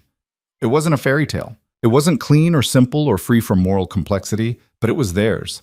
Mila looked up at the man who'd changed her life in ways she was still discovering, who'd given her freedom and purpose and love that felt as solid as the ground beneath her feet. Take me home, she said. Lorenzo smiled, understanding that home meant both the estate and wherever they were together. Always. They walked hand in hand through gardens that had witnessed their evolution from protector and protected to partners building something neither could have created alone. The future stretched ahead, complicated, uncertain, full of challenges they'd face together. But tonight, under stars that had witnessed every human drama since the beginning of time, Mila Carter and Lorenzo Moretti were simply two people who'd chosen each other against all odds and kept choosing each other every day after. And that choice, renewed again and again, was the closest thing to redemption either of them would ever find. The story that began with a broken arm and a promise made to a dying woman had transformed into something neither Elena Russo nor her daughter could have anticipated. But as Mila touched the locket her mother had worn, the locket that had traveled through 12 years and countless complications to find its way home, she felt her mother's blessing in the weight of gold against her skin. Elena had seen potential in a bleeding criminal and chosen mercy. Mila had seen complexity in a dangerous man and chosen love. Both choices had rippled outward, creating consequences neither woman could have predicted. Some of those consequences were beautiful. Some were morally ambiguous. All were undeniably real. And as Mila fell asleep that night in Lorenzo's arms, the locket warm against her heart, she knew with perfect certainty that she'd made the right choice. Not the easy choice, not the safe choice, not even necessarily the morally defensible choice, but hers. And in a world that had spent so long telling her she didn't matter, that her choices were irrelevant, that her voice was too quiet to be heard, choosing herself, choosing her own path, choosing love over fear, was the most radical thing she could have done. The most dangerous man in Chicago had given her that gift, had seen her potential and refused to let her settle for invisible survival. And Mila Carter, department head of pediatric oncology at Chicago Memorial Hospital, partner to a criminal trying to become something better, daughter of a woman who'd saved a life and changed everything. Mila Carter had chosen to be extraordinary. Not despite the complications, because of them.